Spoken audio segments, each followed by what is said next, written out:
I was on the flight between Philadelphia and Berkeley with Srila Prabhupada when the captain of the jet came out of the cockpit. He sat down next to Prabhupada, and the two of them had a very animated, joyful discussion. You can see Prabhupada was relishing the conversation. So I was filming this, and I was curious what they were discussing, but of course I couldn't hear it, and I was too shy to ask Prabhupada, what did you talk about after it was over? So I resigned myself that I guess I wouldn't know. But it turned out that when Prabhupada arrived in Berkeley, during his arrival address, he mentioned the conversation. And he said the captain was very intelligent, and he asked several questions. One of the questions was, if God is all good, then why is there evil in the world? And Prabhupada said, for God, there is no evil. There's only good. And he gave the analogy, just as my back is as important to me as my chest. If there's pain in my back, I take care of that. I don't ignore it, thinking that the chest is more important. So evil is like the back of God, and it's not different from his front, which is compared to goodness. And then the captain asked, if everything is good from God's point of view, how can there be evil? And Prabhupada gave another example. He said it's like the sun. On the body of the sun, there's no shadow. We create shadow by turning our back to the sun. So similarly, evil means when we turn away from God. So then the captain asked a third question. He said, how is it possible to attain peace? And Prabhupada said, to attain peace, we have to understand that God is the supreme proprietor, the supreme enjoyer, and the supreme friend. There was another time with captains in airplanes also I can tell you about. We were between Bombay and Calcutta, and the pilot invited us in to the cabin. And even when we landed, we stayed there. We didn't even have seatbelts on, anything. We just flew right into Calcutta. The pilot was showing everything to Prabhupada about the controls and how he flew the plane. And then Prabhupada turned to me and he said, it's just like typing. After a while you learn how to move your fingers, because the pilot was going this and that and moving his fingers everywhere and switching switches. And because they switch switches a lot up there. They're not just sitting there. They're really doing things. And he was watching them and turned to me and said, you can learn how to fly. I said, me fly? I'm afraid of heights.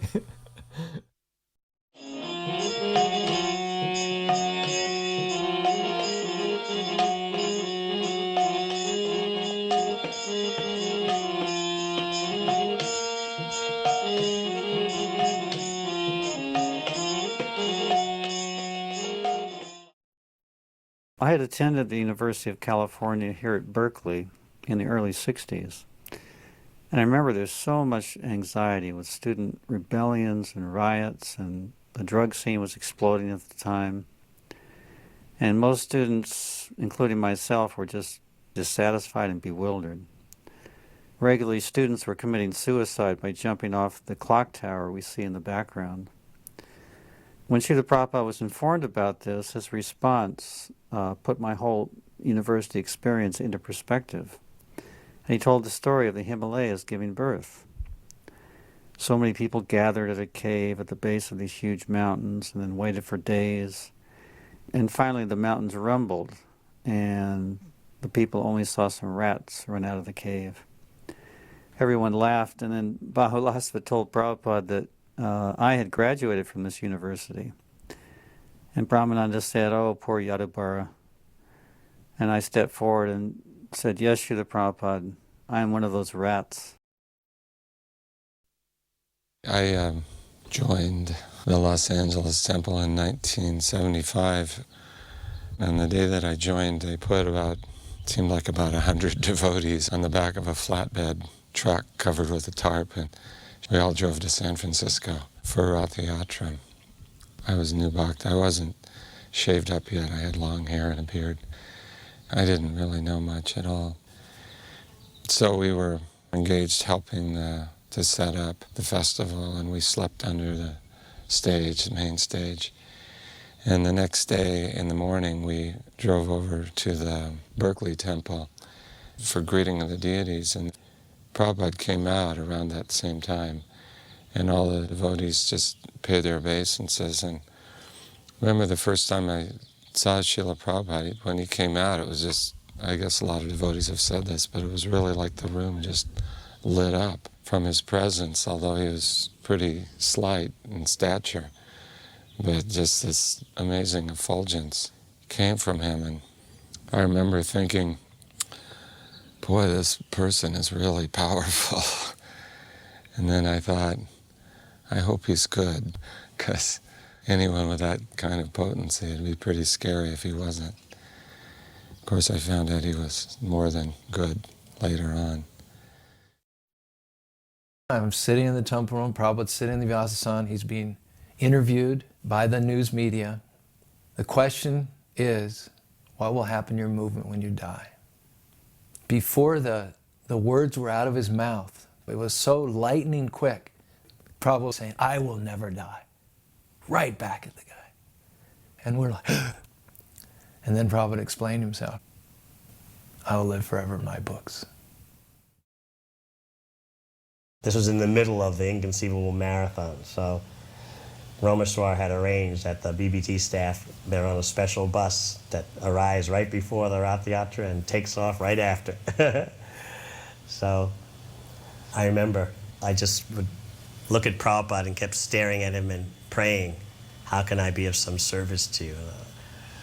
Because I was feeling that I was just useless and missing out on all the nectar and not having anything to do for Lord Chaitanya's mission.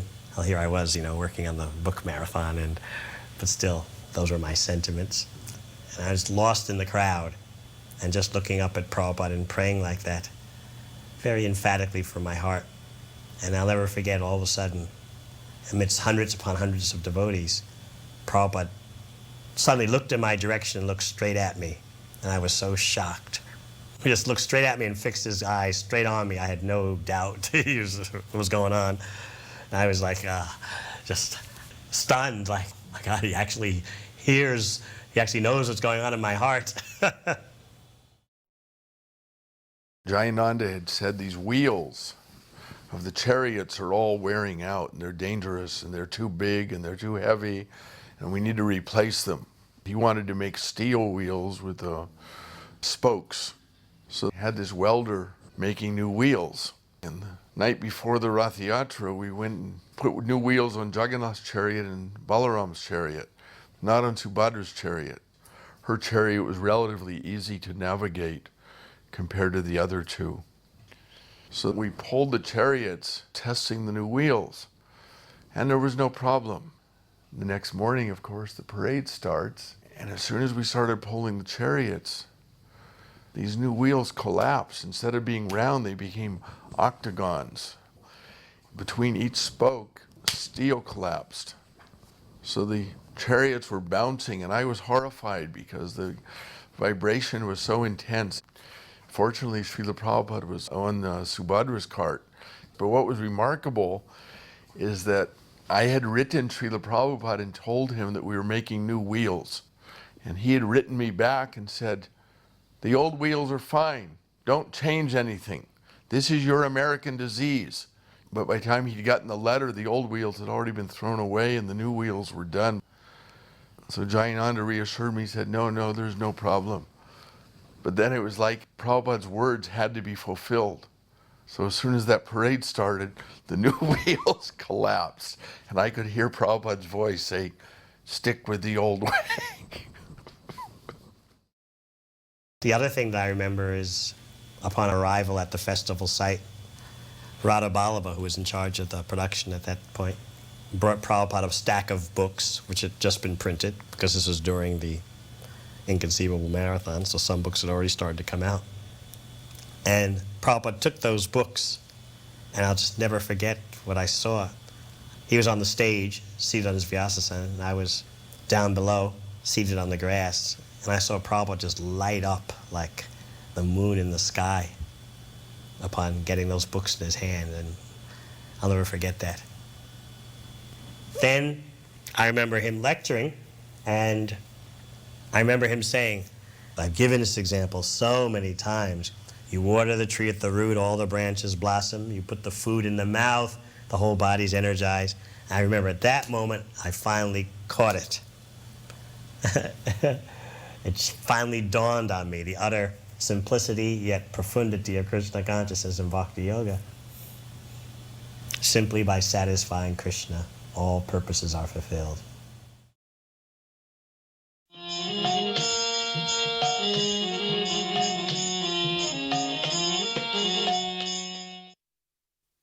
On the way down from L.A. to San Diego, Jayatirtha was falling asleep driving, so Prabhupada wouldn't let him drive anymore.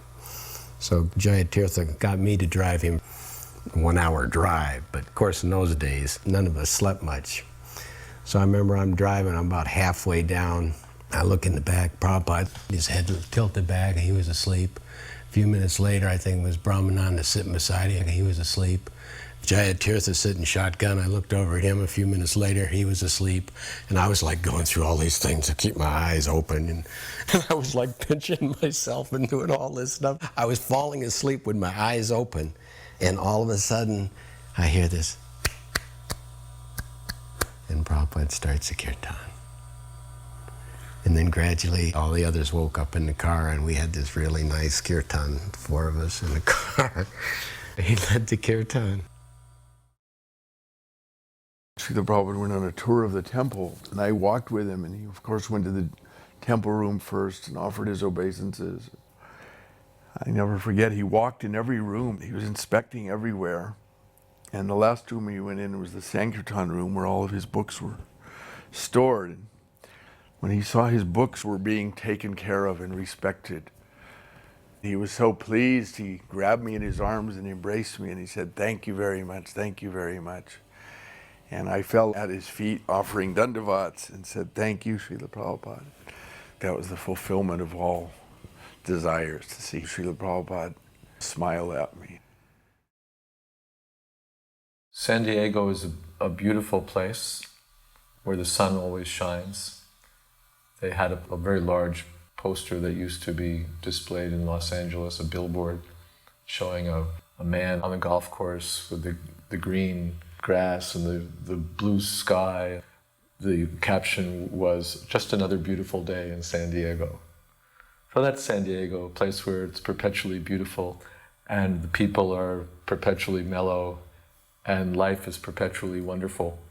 And Prabhupada arrives on a beautiful summer day to address the people who had gathered for the Hare Krishna festival in Balboa Park. And they're basking in the sun, and there's these young demigods with bronze chests and beautiful blonde hair hanging down from their aristocratic, beautiful faces. And Prabhupada gives this lecture about this rotten material body. And it was just so perfect. It was just a dart in the hearts of these conditioned souls misidentifying themselves with the material nature. Prabhupada was starting off speaking about one subject, and then a hippie interrupted him. "I want sex!" And Prabhupada just changed the whole subject of the lecture and began to explain in detail the Grihastha regular principles for having children. It's quite astonishing. Telling the hippie, "You can have, but this is the way you have it." Then after he spoke, there was this wonderful kirtan.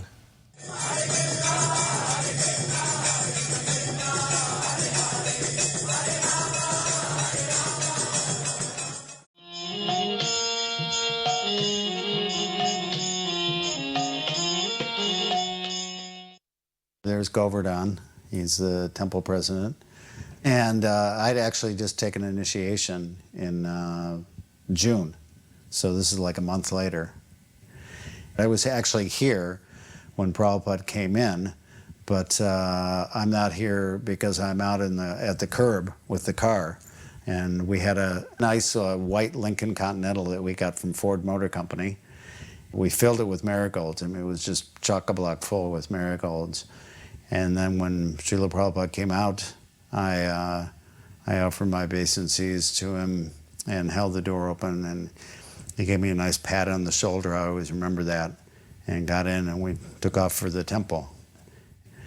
I was Srila Prabhupada's driver for his whole visit in Detroit, When you drive from the airport into the city, you pass Ford Motor Company is on both sides of the road as you're coming in, and there's actually this big tire that's been there for years. It came from the World's Fair, I think. In 1964, they had a World's Fair, and they had a Goodyear exhibit, so they brought this huge tire. So we're passing this big, huge tire, and Prabhupada says, Srila Prabhupada had a great sense of humor. He said, oh, this is the presiding deity of Detroit. And then we drove a little farther, and here's the car here. There I am. So we drove a little farther, and we passed Ford Motor Company on the left, and on the right, world headquarters, Ford Motor Company, it said. So Brahmananda said, is this where you work? And Prabhupada said, in his very deep voice, he said, no, he is the proprietor. So we all had a good laugh at that. And then we proceeded on to the temple. We were still at the temple on Jefferson.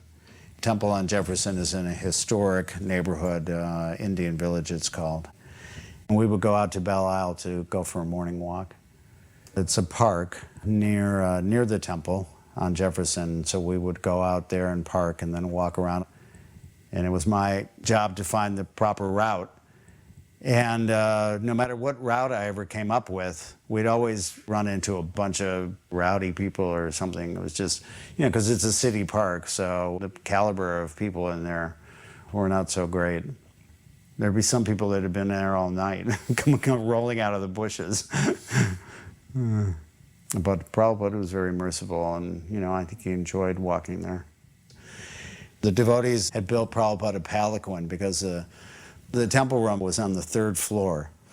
So they had built a palanquin to carry Prabhupada up to the top. And he took one look at it and waved his hand and said, no, because it didn't look very, very safe. We would come back to the temple room for greeting of the deities. And there's Radha Kunja Bihari Jai. Govardhan was such a perfectionist that, they were never ready by the time we got back. So, we'd be standing out in front of the curtain with Prabhupada. I could hear Govardhan screaming in the back, forget it. Just get the curtain open on time. But he always did such a nice job dressing the deities. I think Radha Kunja Bihari were famous for their opulence and also the opulent prasadam and milk sweets that you got. We used to just steal the Mangalarati sweets after Mangalarati and go into Govardhan's office and eat them.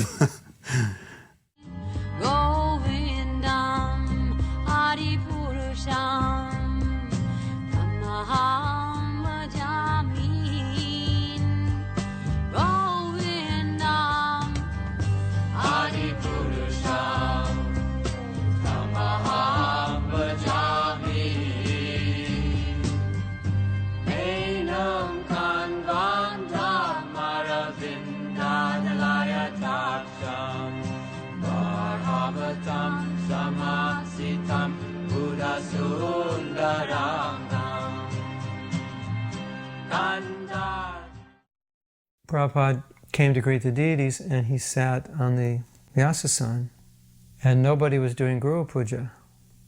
And I had never done Guru Puja before for Srila Prabhupada, and I'm not the type of person that jumps in on things. I always tend to let other people do it. But I was right next to the Vyasasana, so Brahmananda just came and kind of pushed me over to the arti tray. So that was the first and last time I was able to offer Guru Puja for Prabhupada. But the experience I had was that it was like there was no puja going on and Prabhupada was sitting in a room by himself. There were probably close to 200 devotees in the kirtan, glorifying Prabhupada. And I was worshiping him. But the way Prabhupada was taking it was as if none of that was going on. I didn't see any, what we could say, relish of being in that position, or any kind of desire or inclination to take advantage of that position. It was as if nothing was going on in the room. I was doing the puja. He was looking, he would look around, kind of observe what's going on with the devotees, more that he was looking after them. And this glorification is going on, and he's just taking it in for our benefit. Summer of '75, we were on one of the Radha Damodar buses. Adi Keshava was the head of the bus, and we decided to follow Prabhupada around as much as we could. So we came to Detroit. The temple room was up in the attic. We converted the attic to a temple. Avi Ram, myself, some other devotees. Nobody knew how to do drywall taping at the time. So we had put all this drywall up, and when we were trying to figure out what to do, a young man showed up. And what do you do? Oh, I do drywall taping.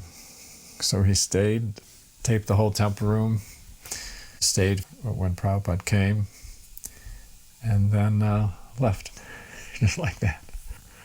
Krishna sent someone to help us out. Some gentleman had come to see Prabhupada, and he was someone who knew all the big auto barons and the history of Detroit, and he discussed that with Prabhupada. And he seemed to be very happy just to meet, a great personality like Prabhupada. Prabhupada didn't preach to him, just listened to what he said. It's very cordial. I was sitting in the room, brahmachari, and I thought Prabhupada was supposed to preach to everybody. But Prabhupada didn't preach to him at all. Prabhupada was just very nice and cordial, listened, asked a few questions. And I realized later that Prabhupada was a good judge of time and circumstance. This person wasn't into anything about spiritual life. He just liked to meet great people, famous people. And he came and met Prabhupada, the most famous person. We did some programs also at the University of Michigan. Because I was a driver, I wanted to get Prabhupada as close to the door as I could. So one time I drove through these bushes and over the grass and everything to get Srila Prabhupada to the door of the auditorium. Brahmananda was sitting in the back. He's saying, "You can't do that just because you're a Ford." And I said, "No, it's not because of that." I said, "Because I have Prabhupada in the back seat. I feel I can bend the rules a little bit to try to get him as close to the door as possible." Prabhupada was laughing. He thought it was funny. But we had some nice programs at University of Michigan. And Prabhupada was just on his world tour. But at the same time, we were getting ready to buy a new temple. And Govardhan had gone out and scouted around and had found what is now the Bhaktivedanta Cultural Center. This historic mansion, the Fisher Mansion, which was in this very, very dilapidated part of town. East Jefferson, it's called. And it was, ghetto and just horrible. But the property itself was quite nice, and it was being sold. So we took Srila Prabhupada over there. The man who owned it owned an alarm company, so he had rigged the whole house up to test his alarms, and he had dogs and carpeting, and it was really moochy. So I was not all that impressed because it was dark and oppressive, and it was just scary. It was a scary place. And, I was not all that impressed by it. But we walked into the ballroom that Mr. Fisher used to have his parties in. And at the far end of the ballroom were 3 arches behind which the orchestra used to sit to play for the people when they came to the dance. So Srila Prabhupada saw these 3 arches, and he said, "Oh, Krishna has made this house for us." So we walked around and looked at the mansion here, there. And, Prabhupada asked what they were asking, and, they were asking $350,000. And Srila Prabhupada said, "Just to us, not to the realtor. Every room is worth $350,000. And then as we were walking out, Govardhan said, "How do you like this house, Srila Prabhupada?" And Prabhupada said, "Who would not like?" So Govardhan, I don't know why he said, "Well, Ambarish doesn't like it," because I had expressed some reservations about it. I was a new devotee, and I said, "Prabhupada, it's like Maya. When you're new, you think you know a lot more than you actually do." So Prabhupada said, "Yes, Krishna is Maya too. This can be utilized for Krishna's service too." Prabhupada saw everything as being able to be utilized in Krishna's service as principle of Yukta Vairagya, which I didn't know very much about then. Also, Prabhupada said if Krishna comes here, the neighborhood would change, because I had expressed some reservations. This is a high crime neighborhood. Actually, the first carjacking in the United States took place there. So I had some reservations about crime and what was going to happen to the devotees, etc. And Prabhupada said, "You just bring Krishna here and distribute prasadam, then everything will change." I just surrendered. So we decided we would make an offer for the house. So the next day, Govardhan, myself, and Srila Prabhupada, we went back to the house, back to the Fisher Mansion, and we had a meeting out by the pool with the real estate lady, our broker, and the owner of the house. We all sat down, and the first thing that Srila Prabhupada said was, "We are mendicants, so we would like it if you would give us this house." So the real estate lady, she almost fell in the pool, and because she saw her commission fly out the window. And, the owner of the house, his jaw dropped, because I could tell what was going on in his head, that he was looking at Prabhupada and thinking, well, maybe he's a mendicant, but this guy over here looking at me, we definitely know he's not a mendicant, because he knew who I was. So anyway, he said, "No, I'm sorry, I can't do that." And so he was asking $350,000, and Srila Prabhupada agreed to pay $300,000. So we got this beautiful historic mansion with all this work that really can't be replicated. I mean, that house, to replace it, would cost probably $5–10 million. So we got it for $300,000, so everybody was happy. Lekha Shivanti, she was Walter Reuther's daughter, and she basically surrendered everything. She gave everything she had to buy this house, and whatever she couldn't cover, I covered, so it was about 50-50. She was very surrendered, and I really commend her for that, because she sacrificed everything for Prabhupada. That night, I remember the real estate lady, she was a middle-aged Polish woman, and her friend came over to kind of congratulate Prabhupada that they'd accepted the offer. So they came up to Prabhupada's room. Both of them were intoxicated. So they were kind of rolling around on the pillows in front of Prabhupada's desk. But he was so jolly, because he was happy that we had purchased this house. And he was so kind to these old ladies. That was Prabhupada's nature, was that he could see everybody's spiritual identity, and he was very merciful to them. So we ended up purchasing the house, and that was a momentous occasion during that trip. We had our grand opening in 1983, I think it was. And since that time, there's been redevelopment all around the whole mansion, and people have told us, actually, that the reason that they came in there and put money into the area was because the Fisher Mansion was there and was being maintained so nicely by the devotees. So Srila Prabhupada could see past, present, and future, and could see that this was going to be very successful and become a very famous place. But it was really wonderful to have Prabhupada there. I remember it very sweetly. And of course, I had my personal service driving Prabhupada around. It was very nice, just after having been initiated. I'll always remember that trip. Prabhupada spoke, then Prabhupada went to the airport, and we all went to the airport with Prabhupada. And I decided I had to get close to Prabhupada, and I had to get a glimpse or something from Prabhupada. So many devotees were there, and Prabhupada was walking through the corridors up to the lounge where he would take his flight from. And I remember I pushed my way through the devotees, and I came right up next to Prabhupada, and I was thinking, now here I am, the most fortunate person in the world. I'm walking next to Prabhupada. And I remember just so casually he turned and he looked at me, and he just gave me this look that turned me into dust. It was just like, it wasn't any special effort for him, but he just looked at me, and the way he looked at me, it made me realize that I was really, really nothing, And then something interesting happened. This one non-devotee gentleman, he pushed his way right through the crowd, and he pushed himself right up in front of Prabhupada. More or less, he just stood right in Prabhupada's path. And he looked up and he said, "Swami, I've got a question for you." And Prabhupada smiled very charmingly, and he said, "What's your question?" And the man said, "If I were to give you $1 million right now, what would you do?" And Prabhupada smiled, and he said, "Oh, that's a very easy question." He said, "I would print books, and I would build beautiful temples for Krishna." And then the man just said, "Thank you very much, Swami." He turned and he walked off.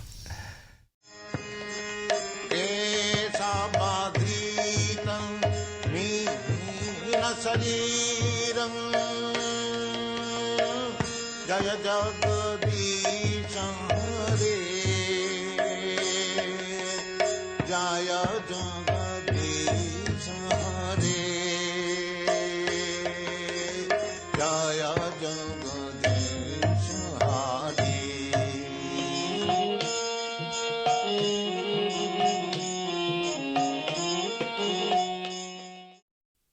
Prabhupada was always traveling economy class.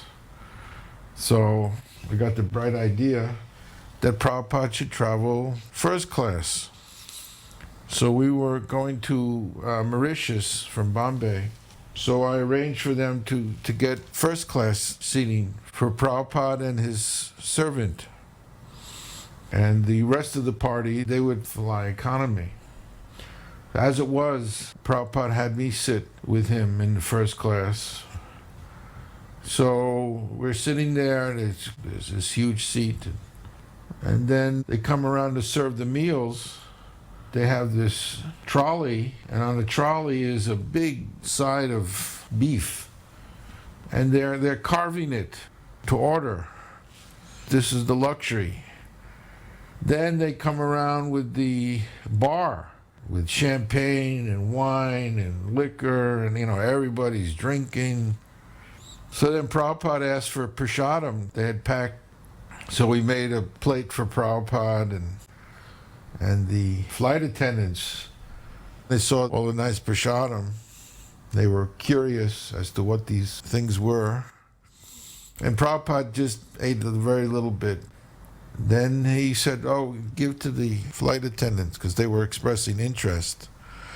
So we started giving them things, and they loved it. And they thought this was great. And they admitted that food was much better. After we landed, Prabhupada called me in and said, what is the value of flying this first class? I don't require a big seat. We don't eat their food.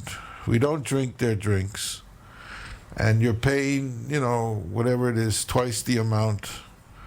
So what is the use? Srila Prabhupada is at the airport in the VIP lounge, sitting next to Gautam Tilak, who was our greatest well-wisher in Mauritius at that time, and another gentleman who is a member of parliament. Mr. Tilak also is a member of parliament. They were very eager to meet Srila Prabhupada at the airport. Actually, Mauritius is a little different from most other countries in the sense that it's one of the only countries in the world, like Nepal, India, governed by Indian Hindu majorities. So Srila Prabhupada knew about this. So he was specifically keen to come because he had heard some good reports about Mauritius when he was in India. And there was an invitation letter from the Prime Minister, Sir Siv Sagar Ramgulam, who invited Prabhupada to come and visit the island and grace it by his presence. So it was like very special. Therefore, I am trying to introduce this Krishna consciousness all over the world without any distinction of caste, creed, color. God is for everyone. Mauritius was developed by two devotees. It's a small island off the east coast of Africa. Prabhupada said some very profound things in Mauritius. He was very serious with the young people who came to visit him. He didn't like the idea of dependence on a cash crop. Sugarcane was the cash crop. His comment to those young people was, the first duty of a nation is to become self-sufficient. And that was an extremely profound statement. Because if you look at the world situation and you look at so many of the trouble spots, it's all about trying to exploit somebody else's natural resources, like America and Europe trying to exploit the oil resources of other areas. And if each country would take that seriously, becoming self-sufficient, you wouldn't have these major conflicts going on in the world. So when Prabhupada said that, it was extremely profound. When one of them asked, well, what is your movement doing to help the world? And he said, we're taking animals and turning them into human beings. And then he gave a very fiery lecture. And then at the end, he told Brahmananda, take the tape of this and send it back to Godhead, and they should make an article out of this. The title of the article should be, First You Make Them Human, then you talk about United Nations.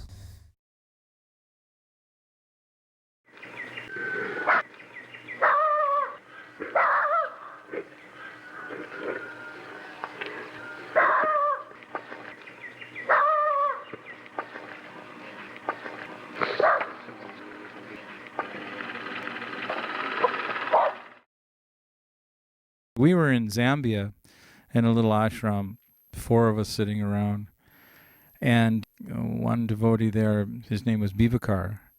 He was in the World Atlas looking at Africa and populations and whatnot, and he saw this little island out there in the middle of the Indian Ocean. He said, oh, look at it, it's like about 850,000 people, and more than half of them were Hindus. So Chaivana Maharaj and Parameshwari Das, they went to India for Mayapur festival, and on their way back they stopped in Mauritius, and they felt it was a very nice place. So Bivakar and I went to Mauritius, and we began things there. We kind of went there Prabhupada style. We went there with a trunk of books and more or less no money and an invitation to someone's house. That's how we began. The people took an immediate interest in us, I think just because we were a novelty. But the preaching really took off after Srila Prabhupada came. It's amazing to see the potency. I mean, he only stayed really a few days, and he inspired so many people. And the long-lasting effect of his presence is incalculable to me. I remember he was speaking so enthusiastically to a few boys that were coming, and they were talking about making that country the first Krishna-conscious country, and I'm just sitting there thinking, this is never going to happen. But Srila Prabhupada, he could just see it. His devotion was so great that he literally influenced thousands of people, even though he only met a few. The interesting thing about the place where we were staying was that it was in an area that was mostly populated by Creole population, means Christians of African descent. And obviously they have never heard of Hare Krishna because it was such a new thing at that time. But when they heard a Swami, like a saintly person, was coming to reside in their neighborhood, and that there were going to be daily lectures in the evening, so many people came. So many ladies, young men, and all types of people. Not only Hindus came. Actually, I would think the majority were non-Hindus, and they were all interested. This house for Prabhupada to stay was given by Mr. Madhvani, who actually was the sugar king of Uganda, Madhvani Sugar Mills. We found out that Mauritius doesn't have a sugar refinery, that actually the sugar cane is crushed into juice, and then that's shipped to England, and it's refined in England. And then Mauritius has to buy sugar from England, although it's growing all the sugar cane. So Prabhupada was telling him, why are you providing sugar for the British, for their teacups? Just so that you get money, and then with the money, then you buy electronic goods. You have to import everything because you're not making anything. And even food was imported. So Prabhupada said, instead of growing sugar cane, you should be growing your own food. Be self-sufficient in food. But you're just being exploited. It goes back to the colonial times and the British Empire. Prabhupada didn't approve of cash crop. He approved of a food crop. So this was, something revolutionary. Nobody ever told him this. And he told it also to the government officials that he met. This was part of the Krishna consciousness movement, to be self-sufficient. Be self-sufficient in food. So Prabhupada had been invited by the Prime Minister, Mr. Ram Ghulam. So Prabhupada came. But then after arriving, the Prime Minister had some sudden engagements and he had to postpone his meeting with Prabhupada. Krishna is full of all opulencies, and renunciation is one of them. There are many instances of such renunciation, for Krishna is the master of renunciation. The fight was actually between Duryodhana and Yudhishthira. Arjuna was fighting on behalf of his elder brother, Yudhishthira. Because Krishna and Arjuna were on the side of Yudhishthira, Yudhishthira's victory was certain. The battle was to decide who would rule the world, and Sanjaya predicted that the power would be transferred to Yudhishthira. It is also predicted here that Yudhishthira, after gaining victory in this battle, would flourish more and more, because he was not only righteous and pious, but he was a strict moralist. He never spoke a lie during his life. There are many less intelligent persons who take Bhagavad Gita to be a discussion of topics between two friends in a battlefield. But such a book cannot be scripture. Some may protest that Krishna incited Arjuna to fight, which is immoral, but the reality of the situation is clearly stated. Bhagavad Gita is the supreme instruction in morality. The supreme instruction of morality is stated in the 9th chapter. So on one morning walk, we were going along the beach. It was very intimate because there were very few devotees on there and Prabhupada was very relaxed. And in one place, Prabhupada was sitting on the bench. Pusa Krishna Maharaj put his chadar so that Prabhupada would be comfortable, and all the devotees were sitting down on the sand. And next to the bench there was capsules of Coca-Cola, Pepsi-Cola, cigarette butts, and all kinds of wrappers. And then he said, "What is all this Pepsi-Cola, Coca-Cola? We don't use all this. What is the necessity of this Pepsi-Cola, Coca-Cola? In our ashram, we don't have any of this, and we are all very happy anyway." In this way, he said, they manufacture all kinds of things, and they make advertisements so that people will consume.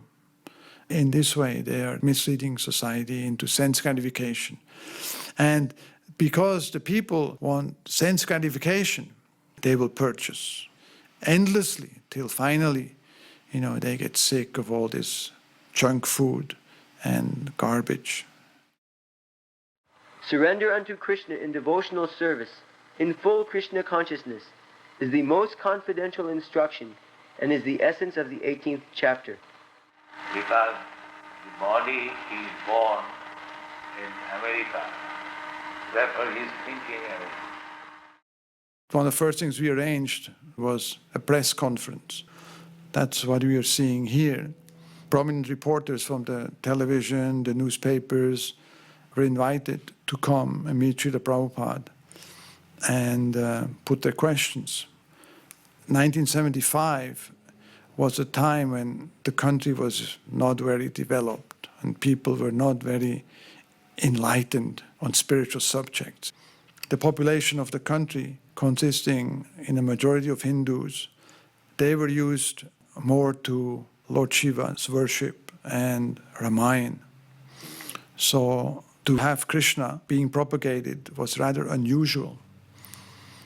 I remember when we came, we brought the Bhagavad Gita. And most people had just heard about the Bhagavad Gita, but very few people had the Bhagavad Gita actually at home. So there was such a big demand for the Bhagavad Gita as it is that we couldn't supply, because the yatra was not in any way up to the standard to import books from Los Angeles or anything like that. But anyway, we did take orders, and after some time, we were able to get the books in and distribute them to the people. So you will see the questions are rather simple. People here are generally quite accepting swamis, priests, and other saintly persons without having to kind of challenge. Out of their cultural upbringing, they won't challenge him like a Western reporter would probably challenge him. We have recorded another exchange between the reporter and Prabhupada. The reporter is asking, do you think, Swamiji, that man can become perfect? Prabhupada says that that is the chance of a human being. Therefore, in the human society, there are schools, colleges, education, culture, and not in the animal society. Humans can be made into perfect beings, not the animals. So if mankind is denied proper education, that is the greatest harm. Humans have got the opportunity for spiritual education, but the authorities are not giving them that opportunity. They're imperfect, and they are taking advice from the imperfect. Therefore, it is very difficult for them to understand, because they do not take advice from the perfect person, Krishna. Apashyatam atma tattvam. They cannot see. Without guidance from the Supreme Person, nothing can be properly managed. Then the reporter puts another question. Do you mean that perfection is to become God or to become a perfect man? Prabhupada says, man never becomes God. Then the reporter said, what does perfection mean? Prabhupada says, perfect means to become godly.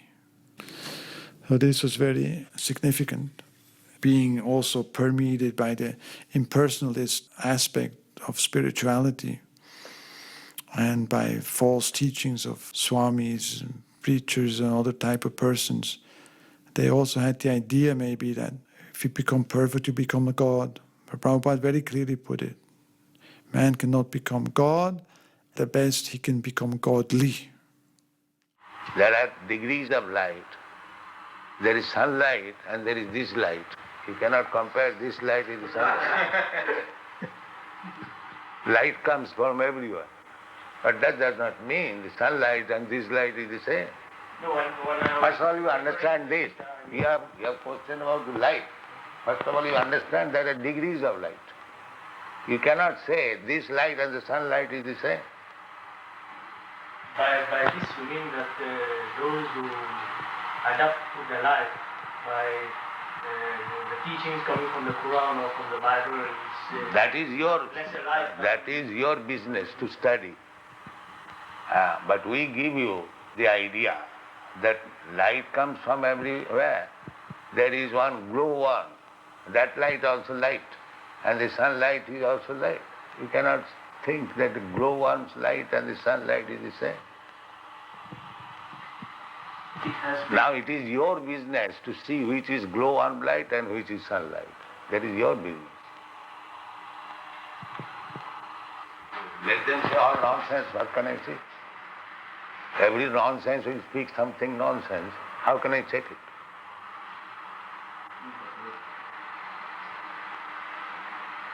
There are so many nonsenses, therefore we are trying to make all this nonsense into human being. That is our program. So long he is on nonsense, he will go on speaking nonsense. What can I do?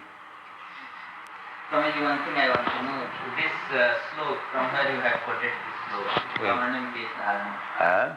this slope. Yes, it is in the 3rd chapter of 12th canto of Srimad Bhagavatam. Have you got all the Bhagavatas? 12 canto? So you can note it. We'd rotate. Some of us stay back and clean Prabhupada's room or do personal services. So one day when I went on the walk, we were out approaching the beach. In the distance, a sugarcane truck goes by with 4 or 5 workers in the back of the truck. They saw us, and in a mocking way, they go, Hare Krishna, Hare Ram. They weren't nasty or anything. I mean, they're happy-go-lucky guys. And one of the devotees said, oh, Prabhupada, what happens to someone who chants Hare Krishna like that? And Prabhupada said, in a very deep and most serious and convinced way, they are liberated. So when he said that, I remember it reminded me of that verse in the 1st canto of Srimad Bhagavatam. It goes, living entities who are in the meshes of birth and death can be freed immediately simply by chanting the name of Krishna, which is feared by fear personified. So I thought of those men and how, Prabhupada said, well, they're liberated. But I'm sure they just took off and went to the sugarcane field and cut down some sugarcane and threw it in the truck and went and ate some lunch and went home and watched TV and, hard to see how they're liberated. But Prabhupada had that conviction, and that conviction is confirmed in Shastra. And we also have that kind of faith that Prabhupada doesn't just see things theoretically, but he sees through his realization. There was another thing that really struck me when we were on the beach, and I saw him do it also on the beach in Bombay, that total strangers would come up to him and he would greet them and just sort of beam at them. I mean, it's hard to describe in a way, like he's known him forever and is his best friend. But it was so disarming to see how much friendliness could come out of one person to, a total stranger. From his angle, he could see everyone is part of God. He lives that or experiences that. Again, it's not just theoretical. And it comes out, and when you see it in his person, it's very astonishing. We were going from Mauritius to South Africa, so we needed to have yellow fever shots. And Prabhupada never had one in his whole life, because he would never take any shots. But you could not go to a doctor and just have them stamp the card. You actually had to get the shot and actually have them sign that you got the shot. So Prabhupada refused to get the shot. He said, somehow or another, get me that card. And then he had this little smile on his face. So then I said to Pushta Krishna, okay, let's go. And then he said, what are we going to do? I said, we're going to get the shots ourselves and do something. He said, ah. So we went downtown, and Pushta Krishna takes Prabhupada's card for shots. And he gets the shot, and when the man asks him for his name, he says, Bhaktivedanta Swami. And then he asks him for date of birth. So then Pushta Krishna says, I forgot. And then the man said, you forgot? And then at that time, I'm sitting just 2 rows up and saying, oh God, we're in trouble now. So all of a sudden I start chanting like, Hare Krishna. I'm just chanting and I'm doing this ecstasy thing. And the guy's looking around. He said, what's going on? And he says, you don't remember? And Pushta Krishna says, I can't remember anything anymore. It's so confusing, all this chanting. I don't remember anything anymore. And I'm just going on and on and on, making a whole scene. Finally the guy said, well, when you remember, write it on the card. He said, yeah, I sure will. And then we went back and we wrote in 1896, right? And we told Prabhupada what we did. And he was laughing and laughing. If someone should offer something with meat, we will reject it immediately. We do not take any meals in the airplane. We take our meals with us. Although we pay for that, first class, yes. But still we do not. They offer and give us some fruit, that's all.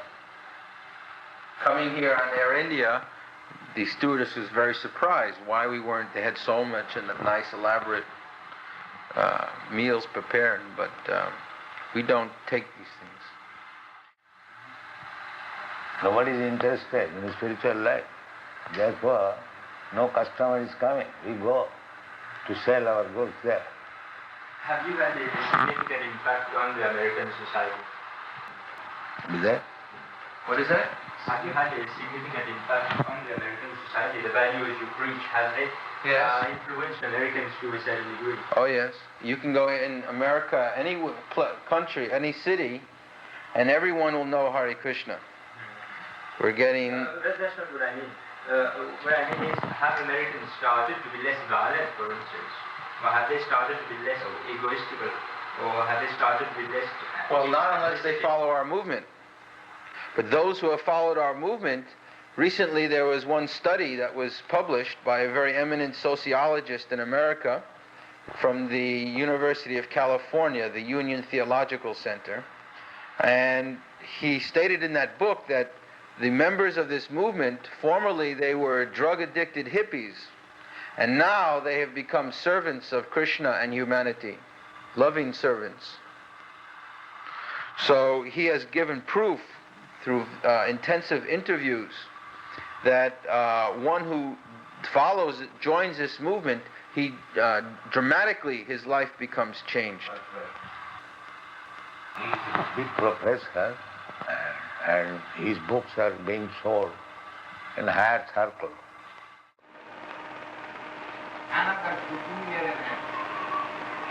What is that?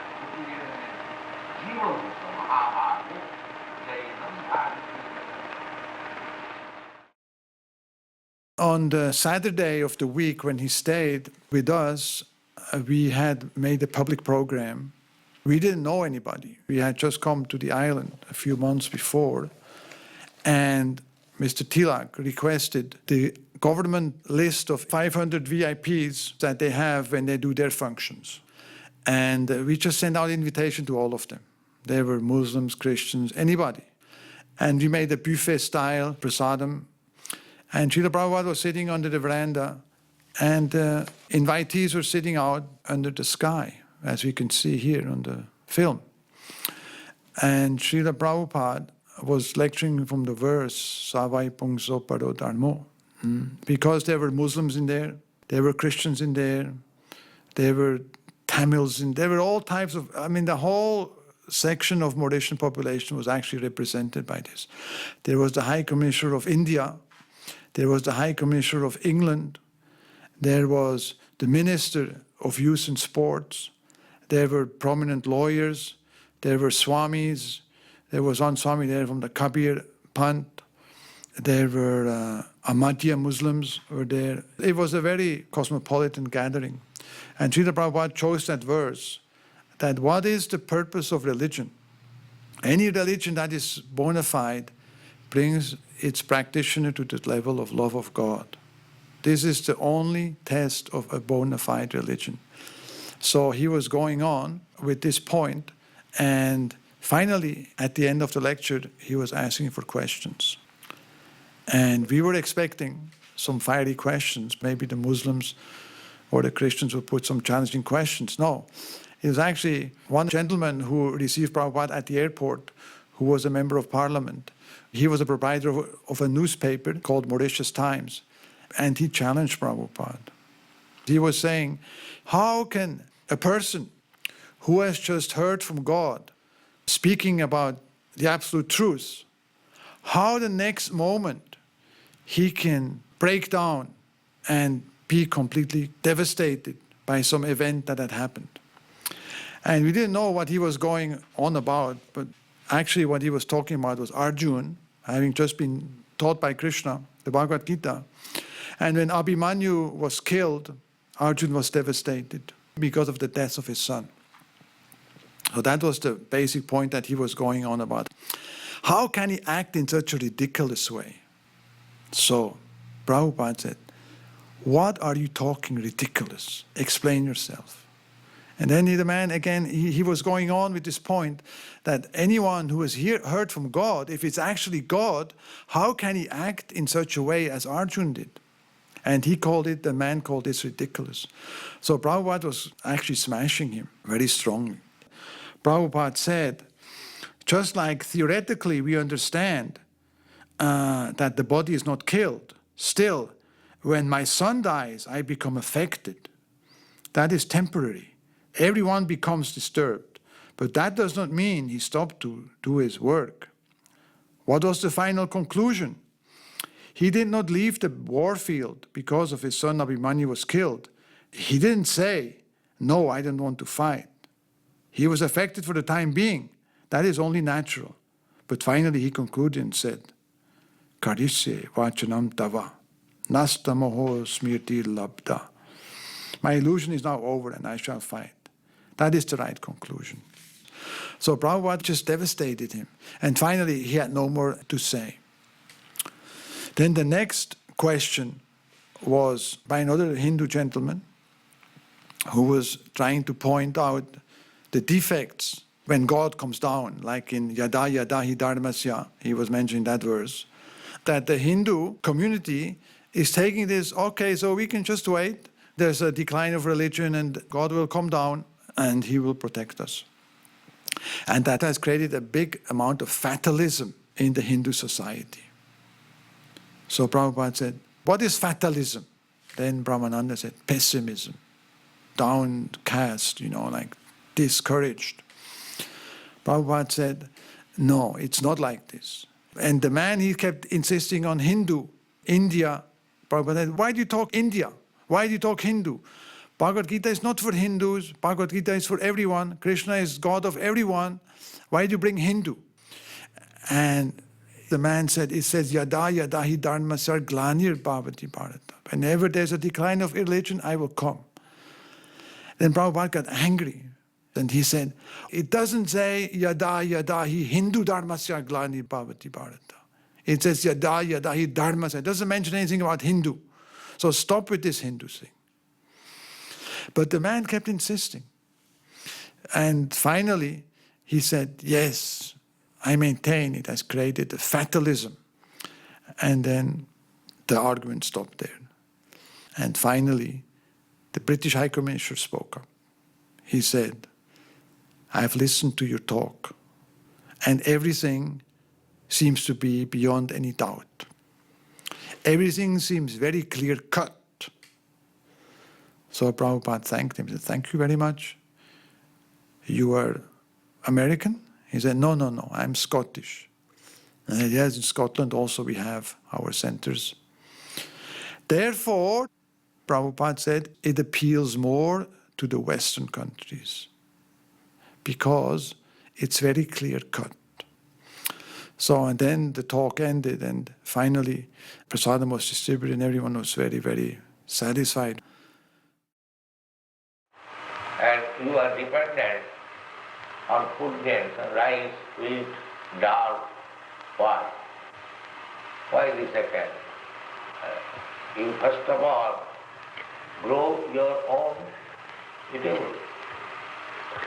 And if there is time, and if your population has got sufficient food grain, then you can try to grow other fruits and vegetables for exporting. The first necessity is that you should be self-sufficient. That is God's arrangement.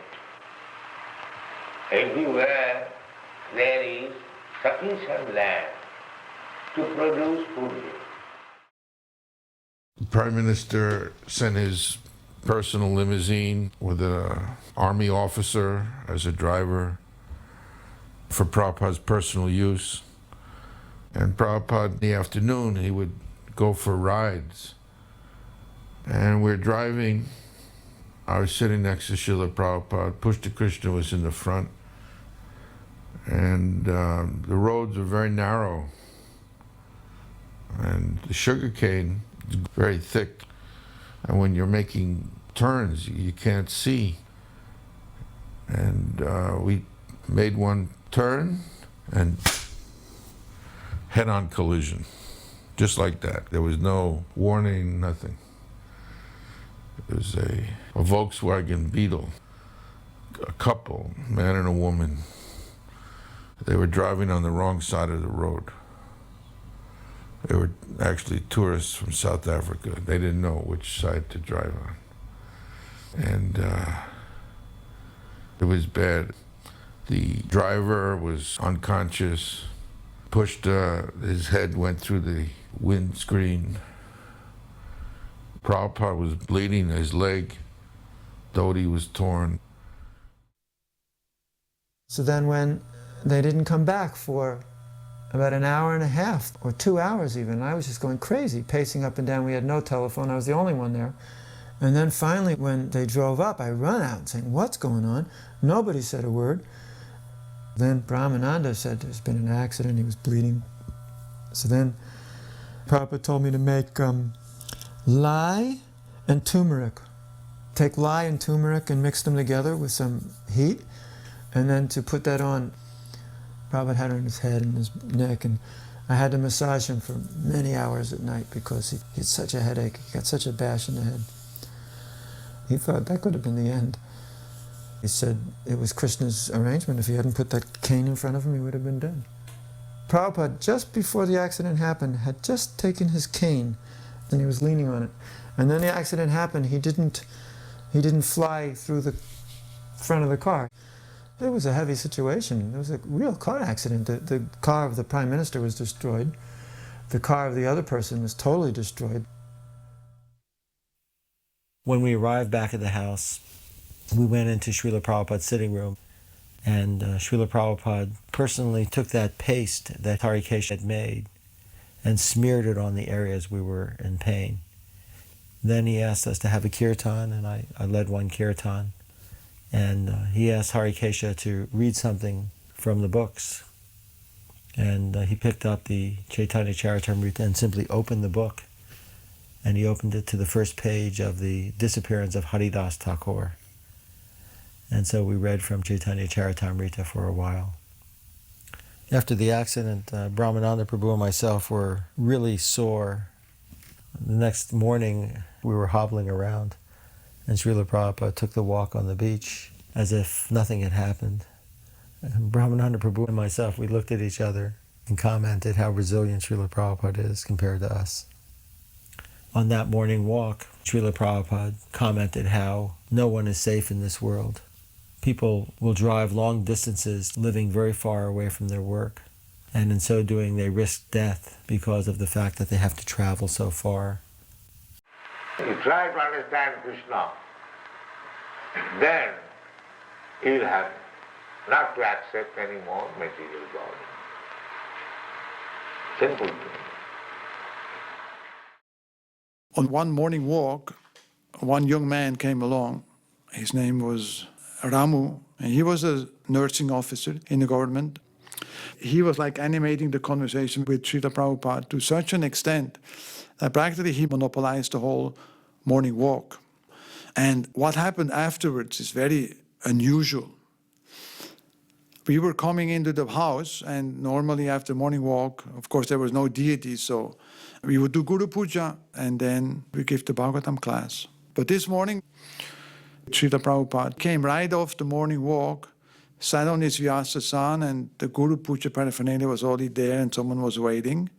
But he kept on talking to this gentleman. And they were going back and forth.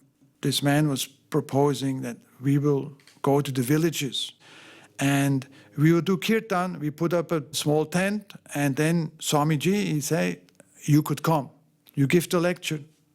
Prabhupada would say, but they don't understand English. He said, no, but we can translate. He said, no, I will speak in Hindi, Prabhupada said. So it was going on like this, and Prabhupada became more and more enthusiastic. And finally, at the conclusion, when it was getting like late, Prabhupada made the most outstanding comment. He said, yes, if you do organize, I shall stay. Param Vijayate Shri Krishna Sankirtanam. Shri Krishna Sankirtan is so powerful that it will conquer. It will be victorious. So I'm very glad to meet you. You do this program.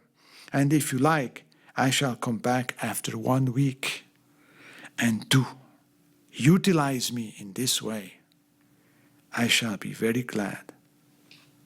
Can you imagine Prabhupada saying, utilize me in this way?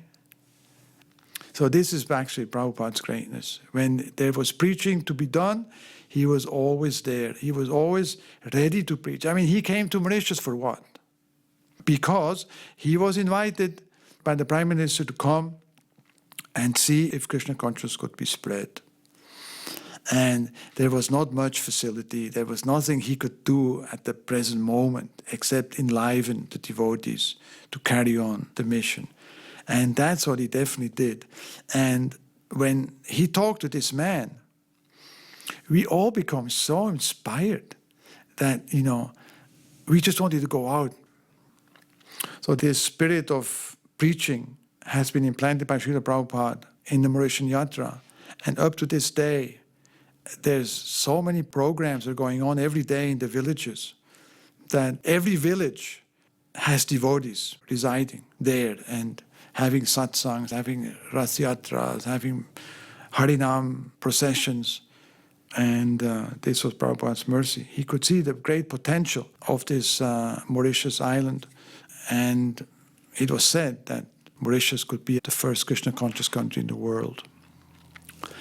After Srila Prabhupada's visit, there was a very nice article in Back to Godhead magazine, which I would just like to read.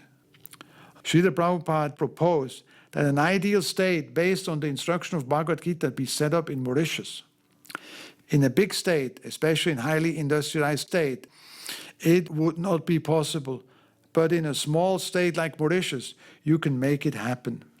In Vedic days, people lived strictly according to the principles of Bhagavad Gita. They made the test and proved that the principles are true. So you just have to follow what is already there. You simply have to accept the Vedic authority.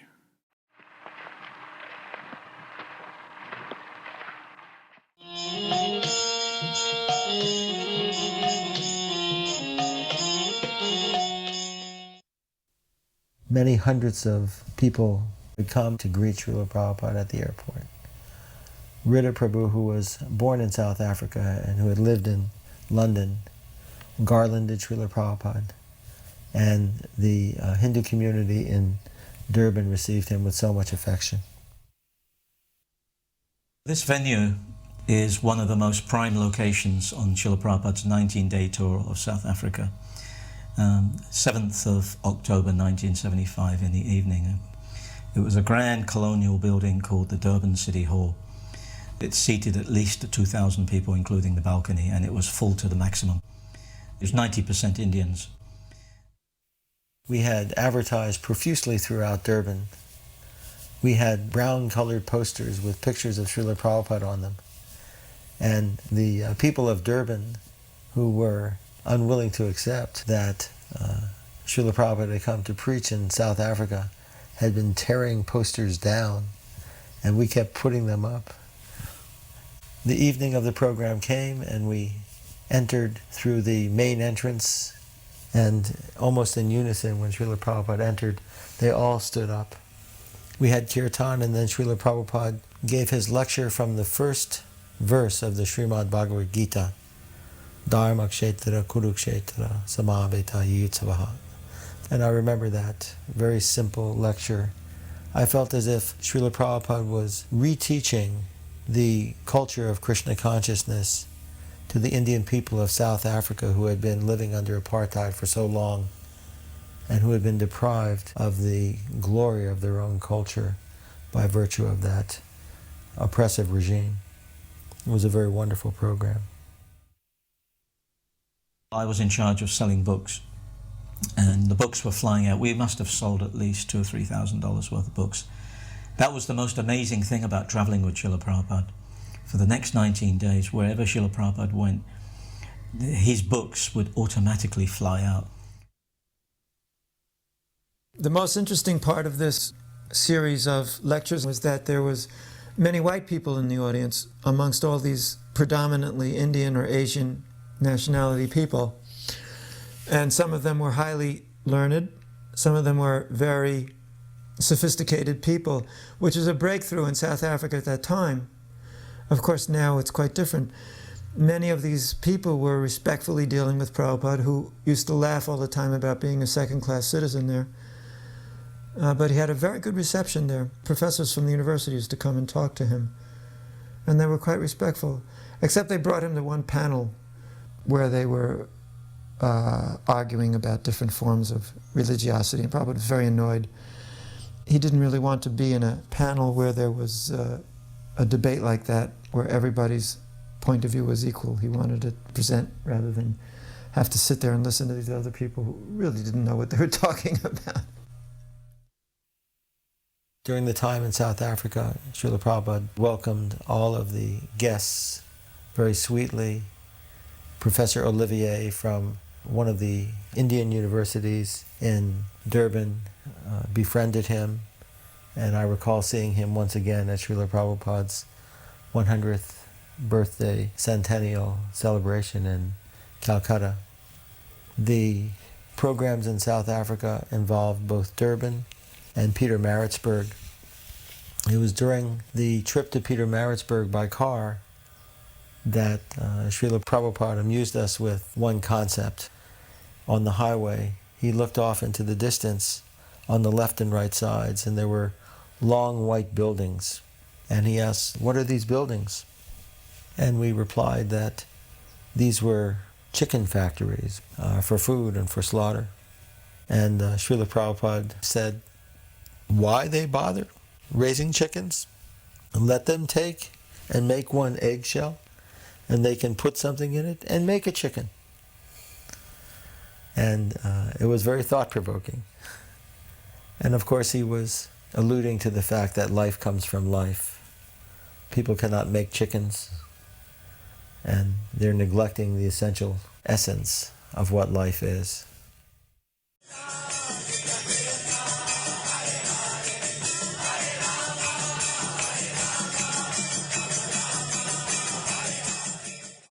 I was 18 years old. I come from a town called Oxford in England, and I'd always been searching for something a little more in life, but I couldn't put my finger on it. And I watched a documentary film on English TV called Panorama, and they covered 3 religious sects. They interviewed the Guru Maharajis, who in those days was quite popular, and an Islamic sect of Sufism, and then they had a part about the Hare Krishna devotees in London. So I was most impressed with the devotees. And at that point, I started a search for spiritual life. I remember that evening, I went out for a walk with my dog and I started singing Hare Krishna in the fields. So that provoked an inquiry on my part into spiritual life. I used to go to the biggest bookshop in the world in Oxford. It's called Blackwell's. And I used to go through the religious section of the Bhagavad Gitas. So one day, February, I was walking on the streets and I bumped into one devotee. Actually, it was Prabhu Vishnu Maharaj, who sold me a ticket to a program they were doing in the town hall that evening. So I went to that program and I became very enlightened. I bought an Ishopanishad and I very carefully studied it for about a month. And then I decided to visit the temple in London, early 73, around about March.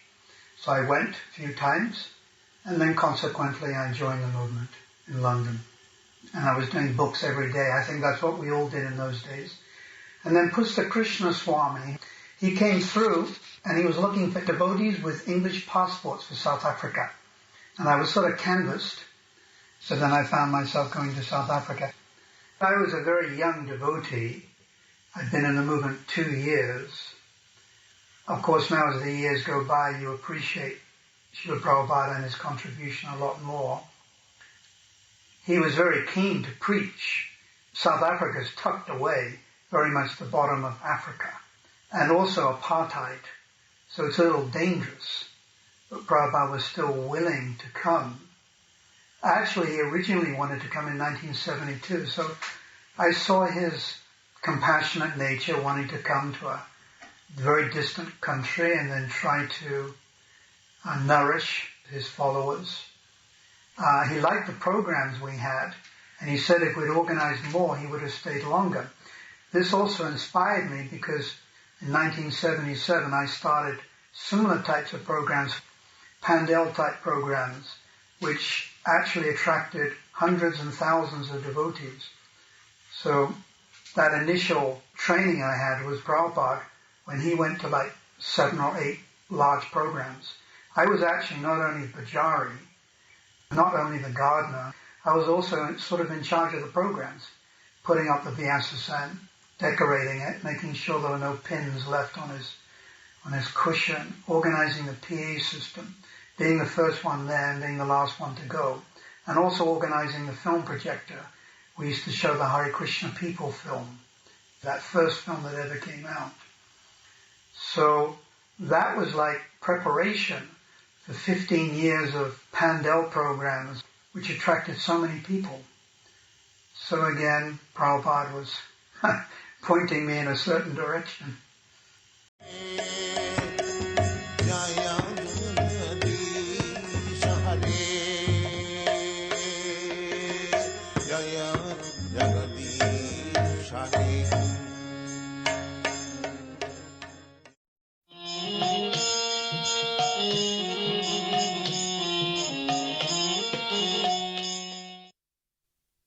The next sequence we have here is Srila Prabhupada arriving in Jan Smuts Airport, Johannesburg, at midday on the 14th of October. Outside, we had a rented yellow Mercedes car, and a South African policeman opened the door and saluted Srila Prabhupada. Johannesburg was much more relaxed. And then once Srila Prabhupada arrived at the Yeovil temple in Johannesburg, there was a full house of devotees and a few trusted life members. Obviously we couldn't invite hundreds and hundreds of people because it was a small place. Apartheid was still in full force. Mr. Parekh, he secured the visa for Srila Prabhupada, which took many years. We took Srila Prabhupada to our temple in Yeovil, which is a suburb of Johannesburg, and there Srila Prabhupada met another group of Hindus had helped us, and also our first temple, which really was a temple in the true sense of the word. We had opened one temple in Cape Town, but we were really struggling at the time, and I had asked Srila Prabhupada if we could close this temple and just do traveling Sankirtan and sell books and introduce people to Krishna consciousness in a wider way, because we didn't feel that we were making the kind of progress in Cape Town that we had wanted. Srila Prabhupada had said it would be fine for us to close the Cape Town temple and to do traveling Sankirtan. So we had gone back to Durban, and from there several of the bhaktas from the Nairobi temple had come down to help us. And we learned how they had been having big programs in Nairobi amongst the Indian community. And they really stimulated us to start a really wonderful traveling Sankirtan program, whereby we went from town to town throughout South Africa, having at least 1,500 people per program, and really introducing Krishna consciousness in such a wonderful way to the Indian community there. We also did preaching programs regularly at the Western universities, and so we had developed a very nice preaching mission in South Africa. When Srila Prabhupada came to the temple in Yeovil, we had programs every morning at the temple, and we had programs at Witwatersrand University and also in Pretoria. It was in Johannesburg, and it was an afternoon darshan, and Prabhupada was speaking in a general way to about 12 devotees. There was a lawyer, Jewish lawyer there also. And then Prabhupada quoted the verse, Kamasrindriya Prita Lopajivata Yavitaha, which is Bhagavatam 1, 2, verse number 10. And then looked directly at me, and I was sitting in front of Prabhupada, and said, find that verse. And then there was silence. I started shaking. I started sweating profusely, because languages is my worst subject. So I was in complete anxiety. There you can see me performing Arti by Prabhupada's mercy. So I really didn't think I would find the right verse. I was handed a Bhagavatam by Pusta Krishna Swami. Then I started trying to recall that verse. Now, I'd only been a devotee for 2 years, so I was still sort of trying to assimilate the Bhagavad Gita. I hadn't quite gone to Bhagavatam. But I did remember the third line that Prabhupada said, Jivasya Tadvijnasya, sort of like rhymes. So I looked that up in the index, and there it was. So then I read it. And that was pleasing to Prabhupada. And then Prabhupada continued speaking. So what I understood from this exchange was that Prabhupada was demonstrating to his disciples the importance of reading his books, which we know also. So consequently, I memorized that verse, and of course many other verses in the Bhagavatam and the Bhagavad Gita. Prabhupada was always stressing, how important his books were. A few days later, we actually presented Prabhupada the 5th canto, volume 1 and volume 2 in his room. And there's a very famous, wonderful photograph taken by Bhagava Prabhu. Prabhupada smiling and looking at the pictures. In that 5th canto, volume 2, is the hellish planets. And then he told Hari Kech, who at that time was a brahmachari, they think these books are only for selling. but actually they're for reading.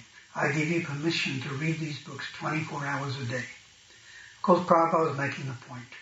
We can't neglect the mission, but we must also read and understand the Siddhanta. Prabhupada really didn't like being photographed, but he accepted it because it was useful for the publications. And he didn't like being photographed when he was speaking. And he told me a number of times that it broke his train of thought. But I was very impulsive and very romantic, so I liked these shots where Prabhupada was speaking and he'd use his hands. These are like speaking mudras. And at first I was using a Canon single lens reflex camera, and it's kind of noisy. So he said, no more cut while I'm speaking. And then later on I was able to get a Leica camera, which doesn't have the mirror that flops up. It has a much quieter shutter noise. And then when I photographed Prabhupada while he was speaking, he said, no more ch-ch while I'm speaking. So he can tell the difference between the cameras. He has a very refined sense of smell and a very refined sense of hearing. In South Africa, I set up a whole bunch of lights and I was photographing Prabhupada. And it irritated him because he was in a small room and I just went overboard with all these flashes. I wanted to get really beautiful saturated color and everything bright. But I wasn't discreet enough and he got angry at me. And then the next day he got his books. These were joyous moments for Prabhupada when he'd see the Bhagavatam manifest in book form. And he was opening his books and he was looking at them and he touched them with such delicate touch that you could see it wasn't his book. And he was just so happy that the Bhagavatams were coming out into the world. Because it was such a nice moment, I really wanted to catch some photos of it. And I had a high-powered battery that didn't really need any recharging on the flash. It's like an old press photographer's unit. And I just fired off probably 6 or 7 frames, one after another. And from the day before and that day, it really irritated Prabhupada. So I said to Prabhupada, Prabhupada, I'm such a fool. He said, if you're a fool, then go away. That is my order.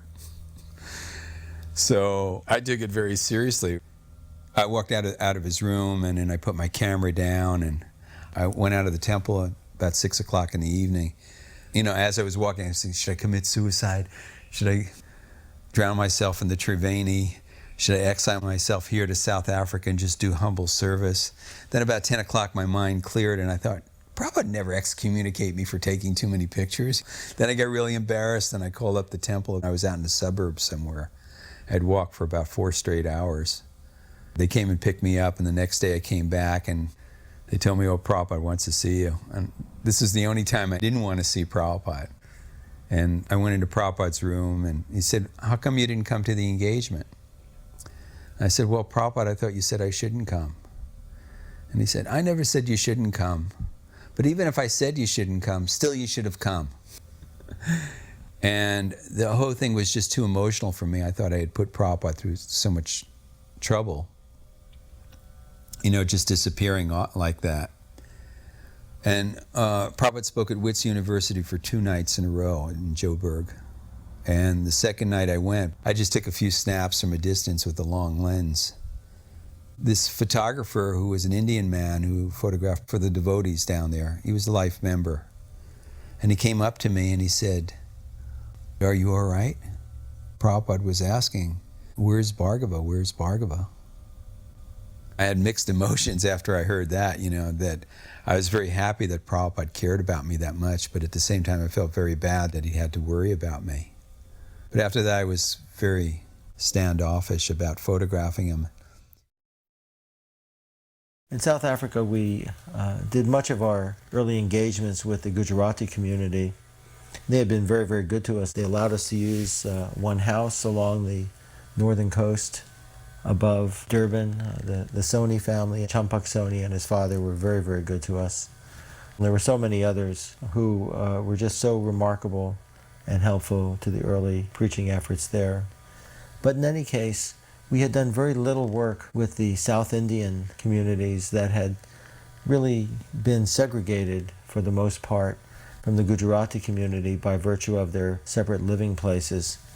The South Indians were a much poorer community in general, and the Chatsworth area, which was distant from Durban, was where they congregated.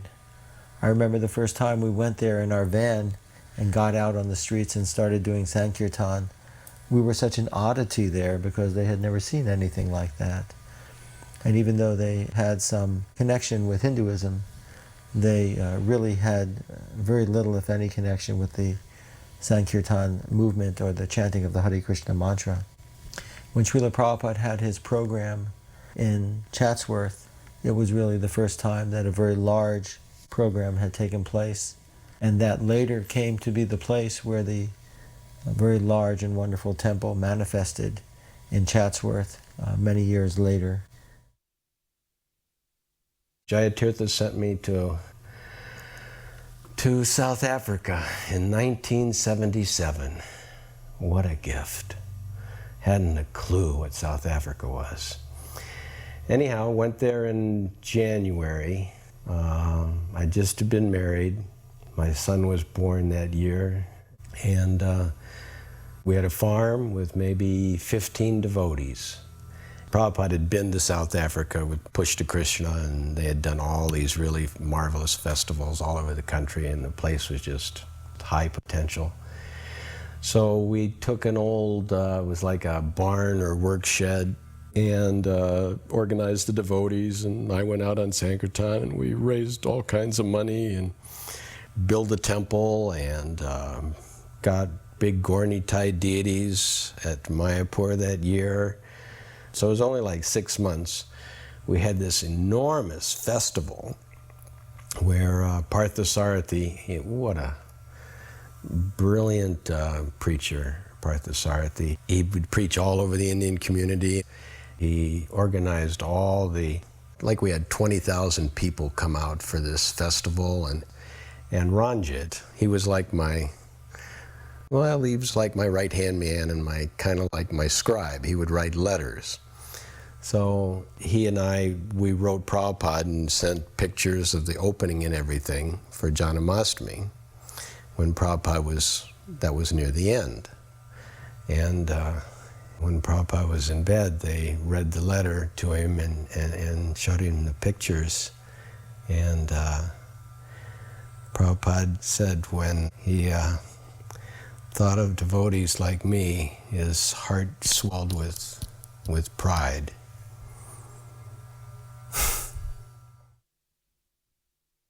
I'd come into South Africa in disguise.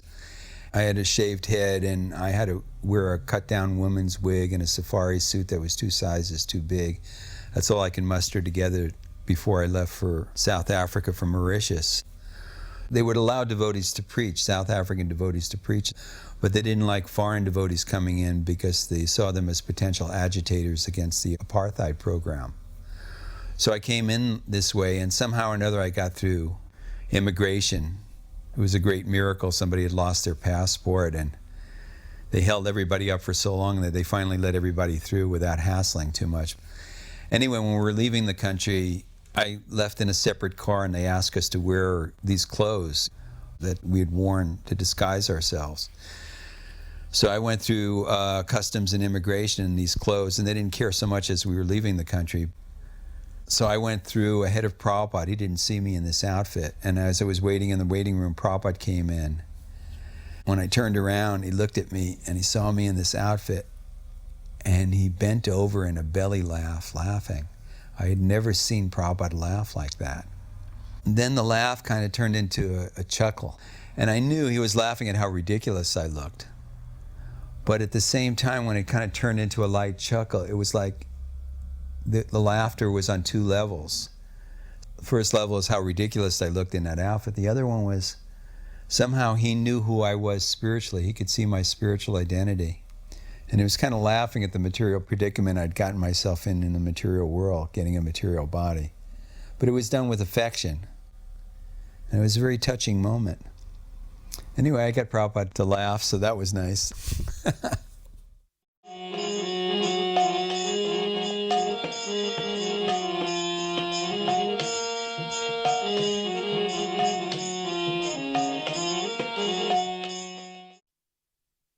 in Kenya, the Indians, they donated everything. I mean, I actually didn't have to spend any money. Food and flowers and car, gasoline. I mean, because the Indians, they did all the commercial activity. And I mean, I literally could just go to any store and whatever I wanted, I could take. Prabhupada, when he came once, he asked me, am I keeping accounts?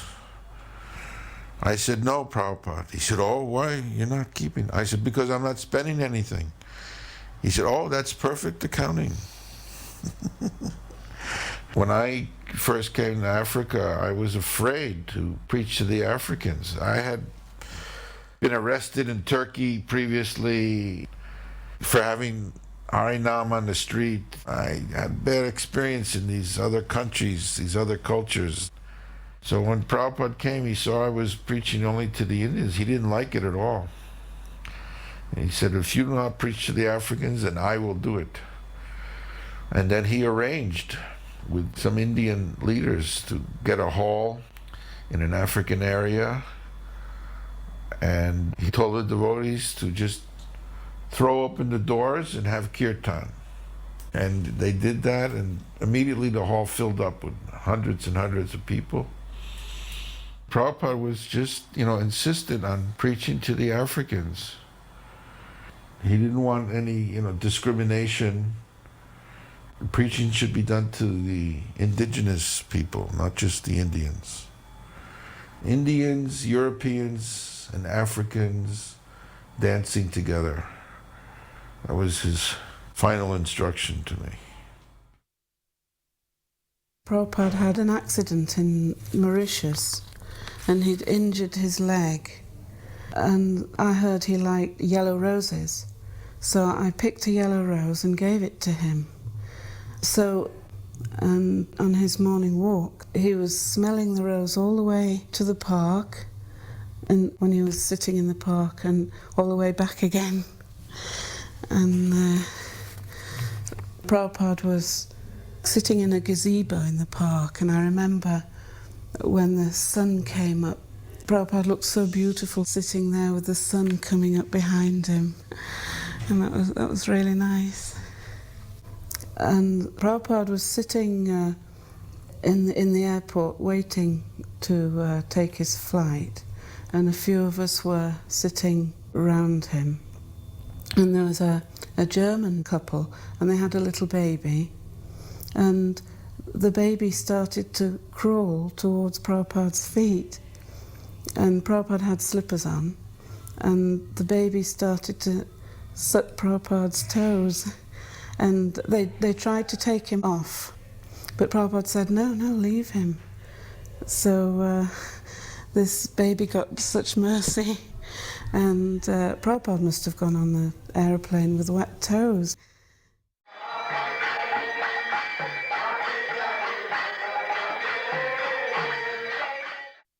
Prabhupada was naming the temples at this time, New Navadvip and New Dwarka, New Hastinapur.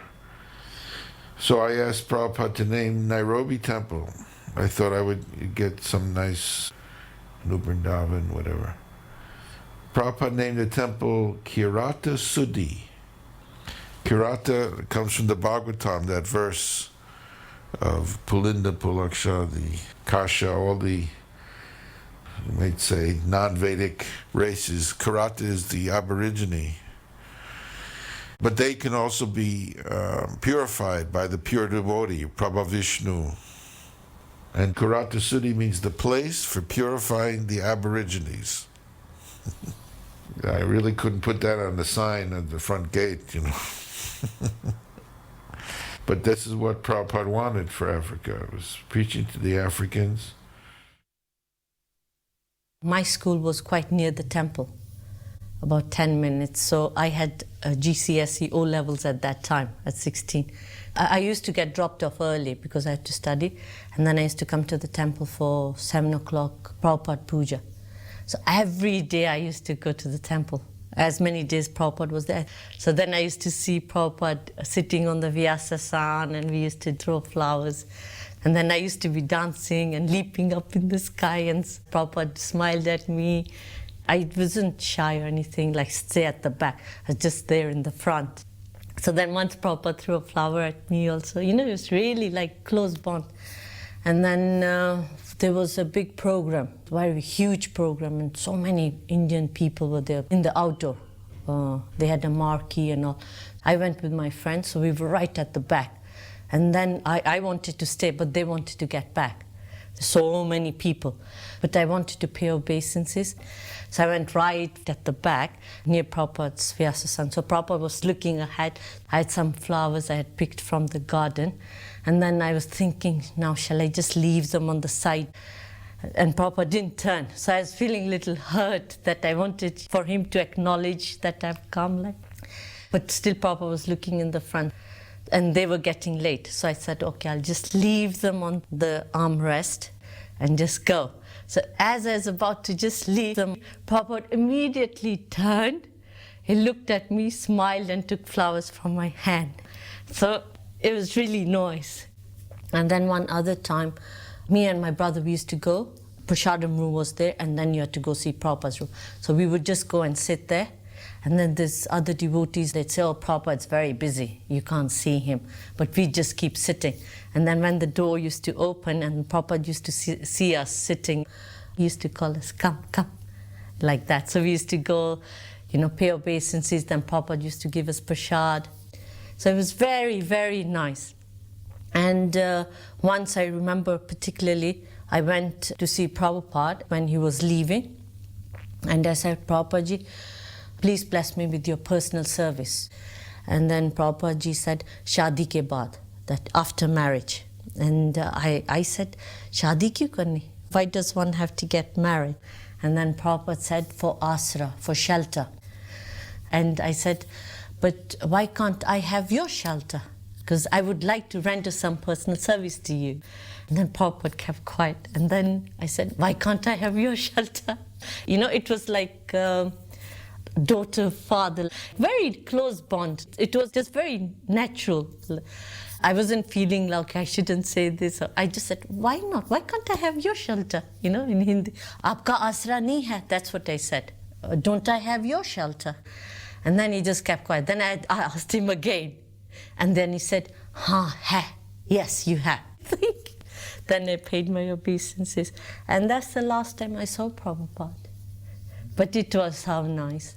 I can never forget. It happened so many years ago. I can still relate to it like it happened yesterday. Small, small things, but they keep you going in this material world. I have so much strength in life because of these small associations with Prabhupada.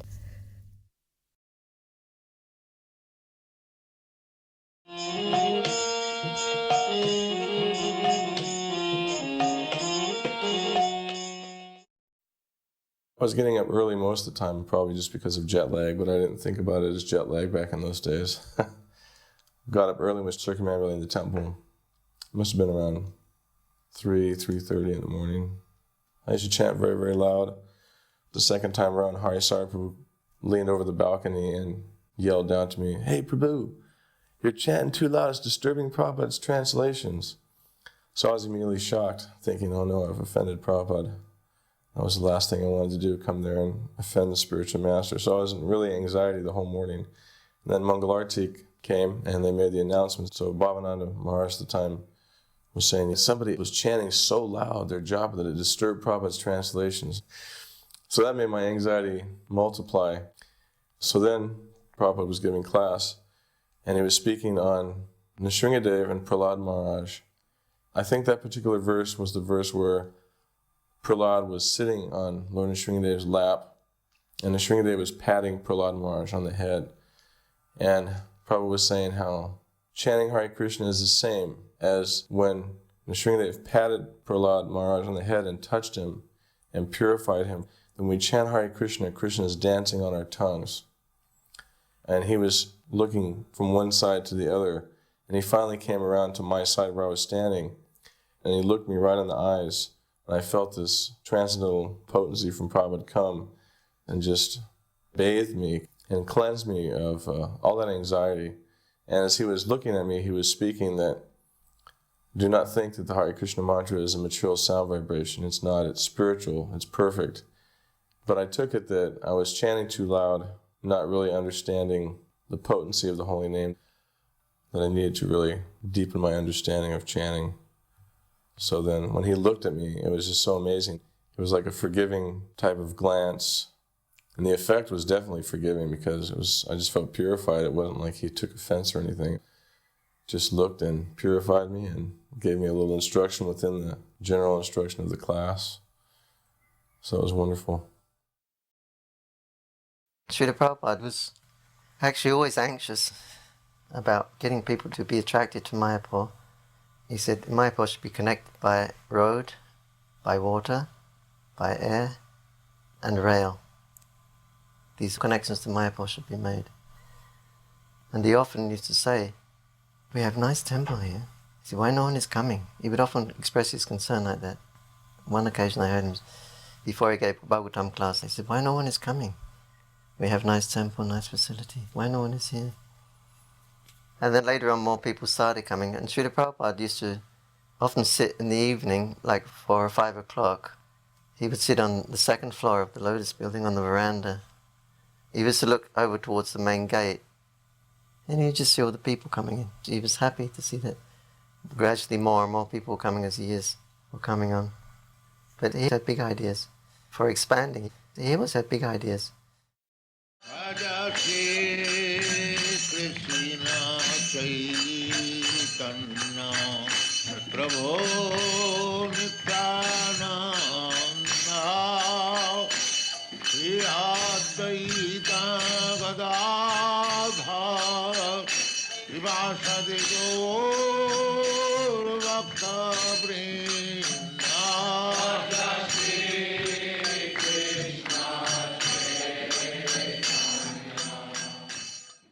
There were a lot of plans being made for world preaching, and at that time the first contingency of devotees was assigned to go to China. first attempt at China. So it was really a big year, and Srila Prabhupada was in very exceptional spirits. And when you came around him, you were brought towards that plane of Krishna consciousness where nothing could be better, the days couldn't be better, your life couldn't be better. And at this particular festival, that experience was at its optimum. And of course there's the footage of Srila Prabhupada ringing that bell on the side of the deities and circumambulating with the devotees and raising his hand up for the devotees to jump. And when he would do that, it was such an ecstatic, emotional moment. And everyone seemed to become filled with that, what sometimes is described as indescribable joy of Krishna consciousness, just due to his association. So for everybody who came to the festival, it was a most wonderful experience. And then gradually the day of Gaur Purnima did arrive, and there was that initiation. One by one, Srila Prabhupada would call the devotees. When it finally came to the sannyasis, he would call them, and he would give them their danda, and he would announce where they would be preaching. So there were 7 of us, and everyone, one by one, when they received their beads or their thread or their danda, Srila Prabhupada had this exceptional smile on his face of satisfaction. And particularly when it came to the sannyasis, because the sannyasis are the symbol of the preaching endeavor of the Sankirtan movement. The dress, their lifestyle, everything symbolizes that endeavor to take Krishna consciousness throughout the world, to every town and village, although every man, woman, and child in the Krishna consciousness movement is engaged in that.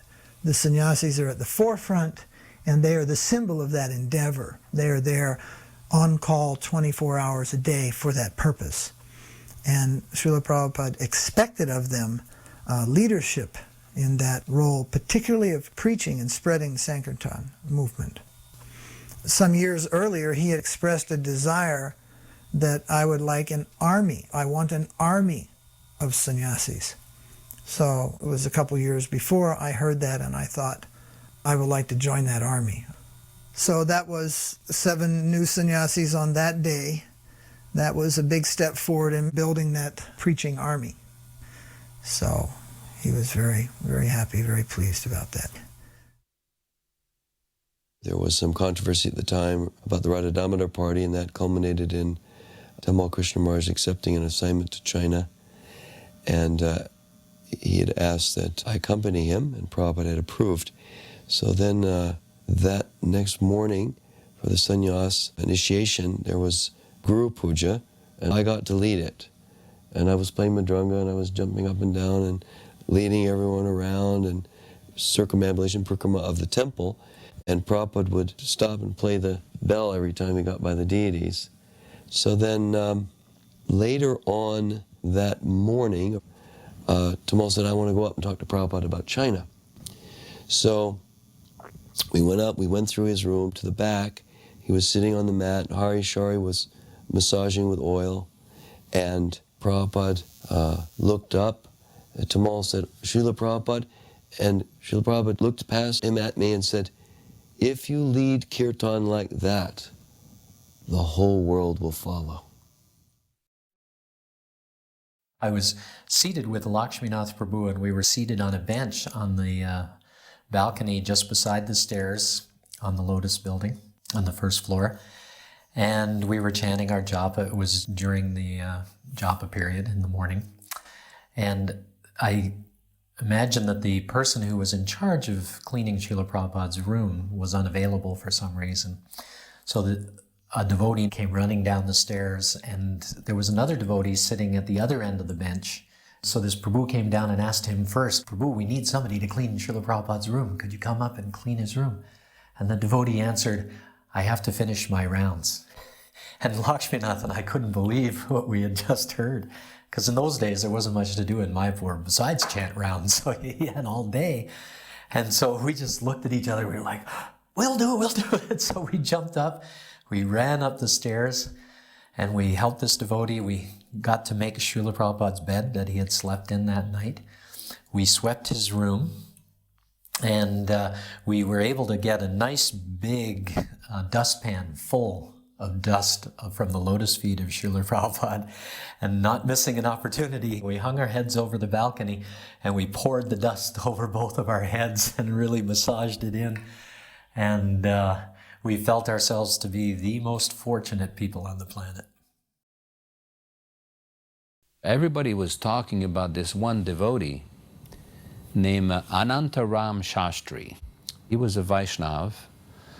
He was a great Sanskrit scholar. The title Shastri is a title that's given to people who've received some degrees in Sanskrit learning. And he could literally read Sanskrit just like we read English. And he could speak Sanskrit and everything. So when Prabhupada heard about him, he brought him to his room and he was preaching to him. And at one point, Prabhupada wanted him to come and assist him to translate some of the Sanskrit purports of the acharyas. Not that Prabhupada needed help, but he was trying to engage him. So every night, Prabhupada told his devotee they would go around the Mayapur temple with cow dung and some incense and conch shell. And they would chant the Purusha Sukta and take this cow dung and incense to chase the mosquitoes with this devotee chanting Sanskrit. And Prabhupada was very happy with that. They would go to all the floors. And also every morning, this devotee, before the Bhagavatam class, would chant certain Sanskrit hymns. He had composed a Bhaktivedanta Stotram, or a hymns of praise to Prabhupada. It was very melodious and very sweet. And Prabhupada wanted the devotees to learn a few verses from that. Prabhupada says these verses should be taught to the Gurukul children and to the devotees. There was one prayer, Krishna Kacheta Madamoha Vinashakarin. There's like 4 or 5 prayers. The entire Stotram was like 23 verses, but there was 6 specific prayers that Prabhupada wanted devotees to learn. Because what happened is, several months later, when I went to Vrindavan, we taught some of these Sanskrit prayers to the Gurukul children, and we chanted in front of Prabhupada. And Prabhupada was just very happy with that. But those particular prayers were a major contribution that Prabhupada greatly appreciated and wanted that introduced. And some devotees still chant those. I spent a month as Prabhupada's servant prior to the 76 Mayapur festival. I had been studying Sanskrit, so I knew quite a few verses, and one of my favorite verses, if not my favorite verse, is Kechit Kilaya Bhaktya Vasudeva Parayana Aghang Dhundwanti Kartsena Niharam Iva Bhaskara, which means that for the unalloyed devotee, Krishna dispels the sins, just like the sun dispels the fog. So we were walking on the roof of Mayapur, and in the morning in Mayapur, for anybody who's visited Mayapur, they've probably seen the fog that hangs over all the rice paddies. Bengal is just this wonderfully lush country, and in Mayapur is this flat country where you can see for miles. But sometimes there's this fog that lingers over the top of the rice paddies. And sometimes it can be just incredibly beautiful, and the sun is coming up, so you can see the action of the sun clearing the fog, and it's just incredible, the whole scenery. So one time Prabhupada was walking on his morning walk, and he stopped and he paused and looked out over this panorama and indicated with his sweep of his hand the sun, and then he said, Kechit Kivalaya Bhaktya Vasudeva Parayana, the first line from this verse, indicating that Krishna is like the sun who dispels the fog of our sins. It's just incredible, wonderful experience. Vishnu John had asked Prabhupada on a morning walk on the roof of the building, how was Chota Hari Das delivered by committing suicide after his offense? So Vishnu John had been thinking about that question probably for days. He said, Srila Prabhupada, can I ask a question? And his voice cracked while he said it. And I looked up because his voice was so emotional. And Prabhupada looked at him and he said, yes. And then he asked him that question. And then Prabhupada said something to the effect that, yes, if a sannyasi does that, if he has illicit sex, then it is better that he kill himself. Then while he was talking, Vishnu John looked away. He looked off to the side. And then Prabhupada said, but that is an exemplary punishment. It is not meant to be taken literally. And he stopped and walked on. And Vishnu John never heard the last part of the answer. Something happened, and he was feeling very guilty and bad about it. I marked, that's why he's been different since I saw him on the way from New York. He was pale, and he was staring off into space, and he looked completely distant and detached from his surroundings. And I had never seen him like that in years. He was always energetic, enthusiastic, had a lot of effulgence, and he was busy. I grew up with him. We played in Grandma's backyard from the time we were a year old together. He and I had a significant thing. We lived in the same house in the Haight-Ashbury. He joined 6 months before I did. If it hadn't been for him, I probably never would have become a devotee. The last thing Vishnu John said to me was, whatever you do, try to do something beautiful for Prabhupada. I told him I do. Anyway, I don't see Vishnu John again until the walk. After he asked that question, I marked, he's thinking about suicide. You have to talk to him. He didn't hear the end of the answer. So I'm thinking, as soon as I get a chance, I'm going to talk to him. By the time the crowd dispersed, we got down to the morning program, which was right afterward. I didn't see Vishnu John at the program.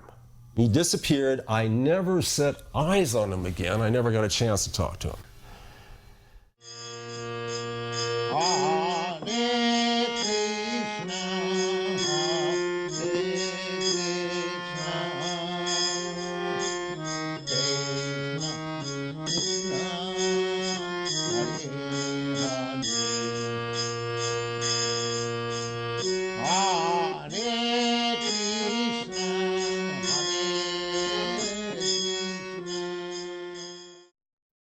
Most of the visiting women were asked to help in the kitchen cutting vegetables for the daily cooking.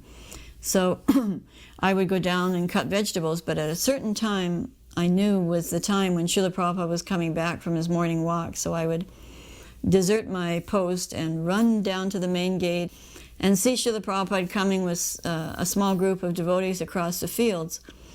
And the morning sun in Mayapur is very warm, and it has kind of a golden, radiant look. And this beautiful morning sun would shine on Srila Prabhupada's face, and he just looked especially beautiful in the morning sun. I made my way to the veranda outside of his quarters, and there I saw a long line of devotees, and I was told they were all waiting to get into darshan. But I sat down anyway and waited. And then someone from inside the darshan room came out and said, "There's room for one more person to go in." And I immediately stood up and said, Me, I want to see Srila Prabhupada. So he said, "Okay, you."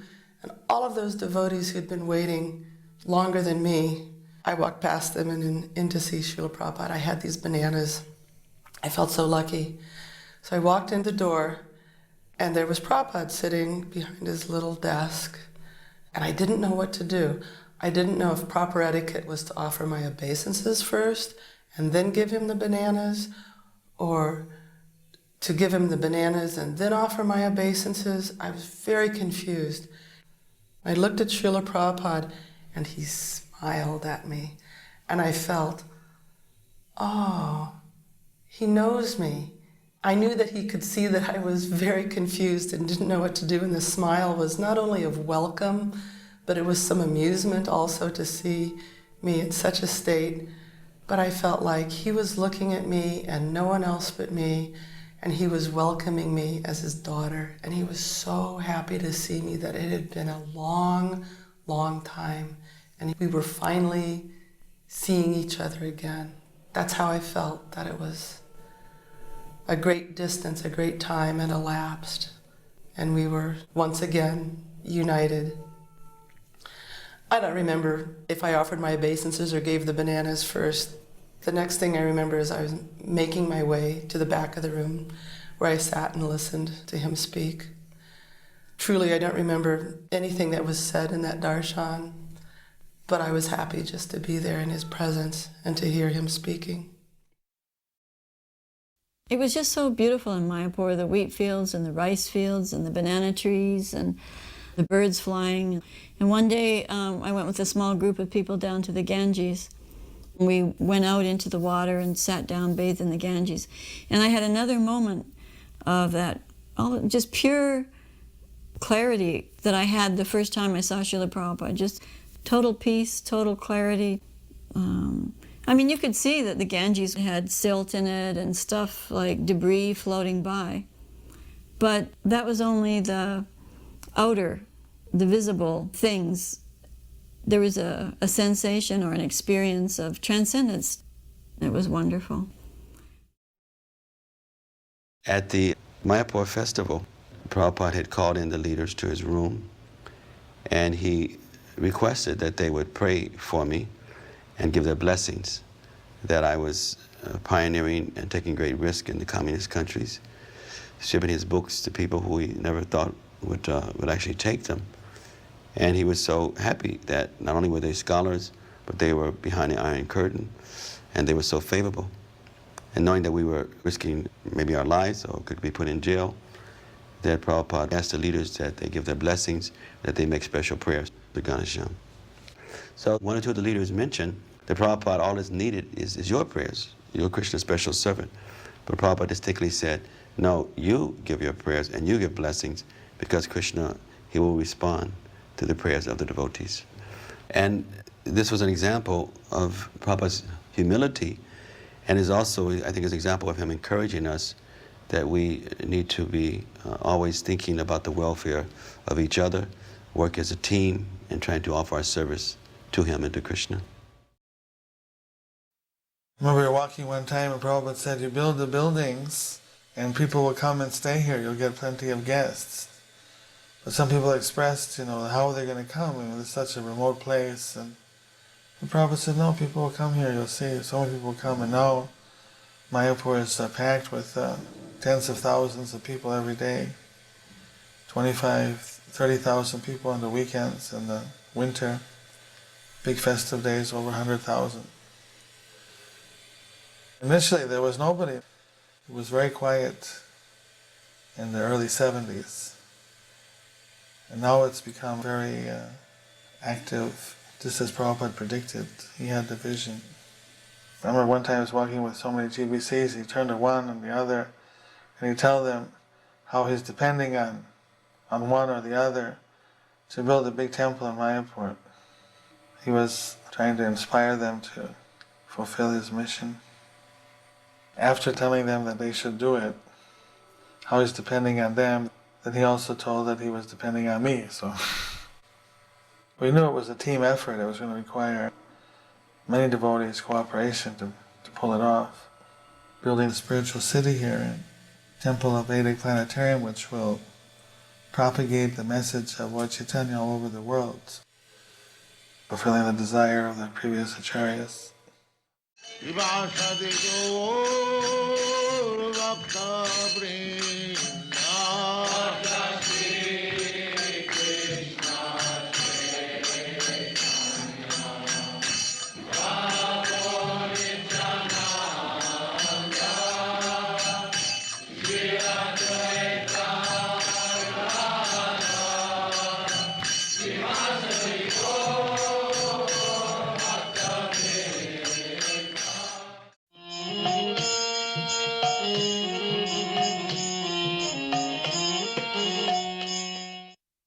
The Ramalila Grounds Festival.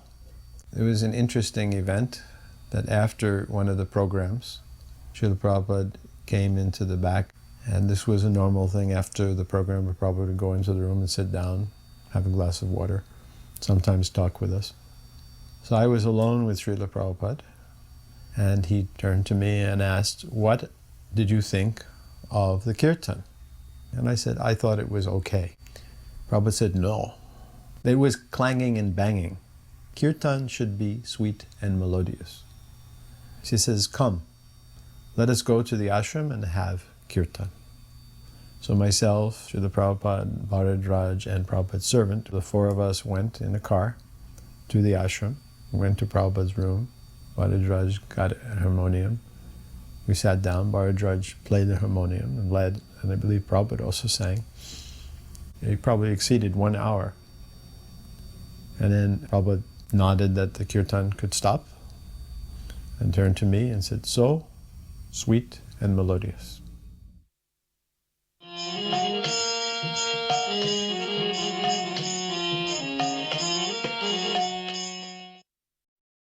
On March the 30th, we travelled down to Aligarh.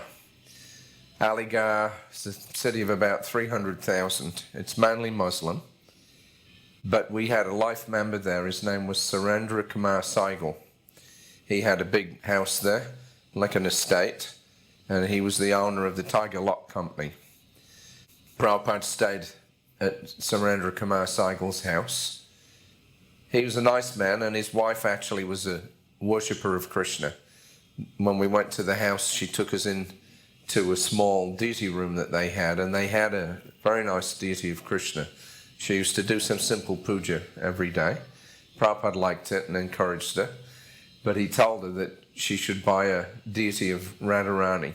He told her, "Why keep Krishna alone?" So they had arranged a program in a big open area in Aligarh. I think it was called the Press Colony Grounds. Then in the evening, we drove out to the Press Colony Grounds. And the devotees had already been there for about a half hour or so.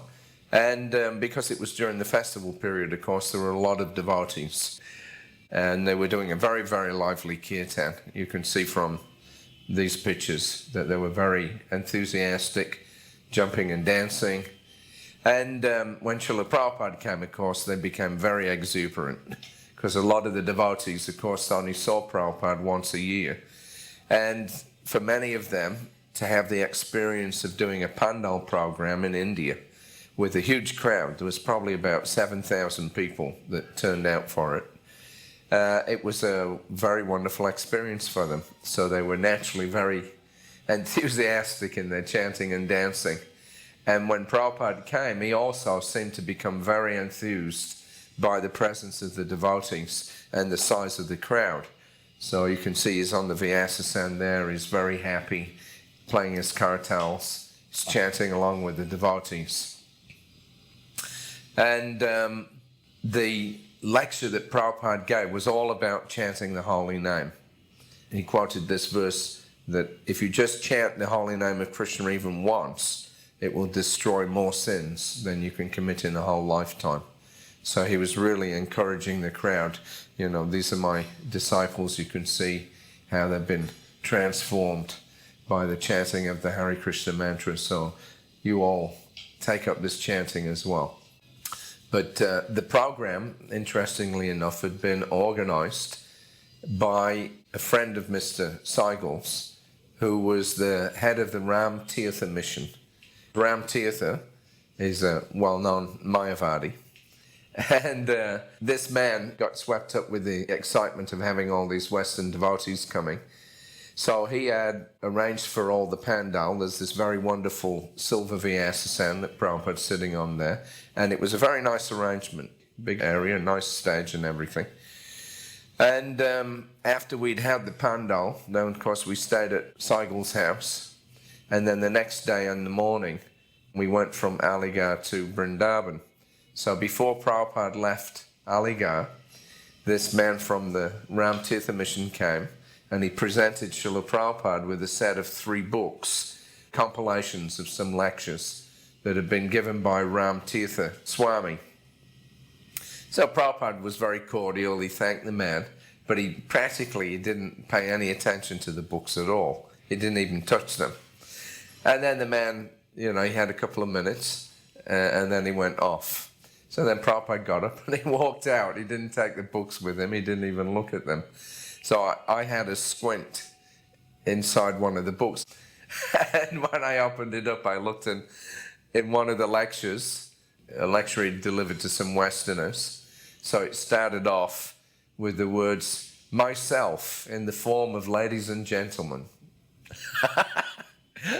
All Mayavadi, all the way through. Prabhupada just shook his head. And then we left. So then we went off to Vrindavan.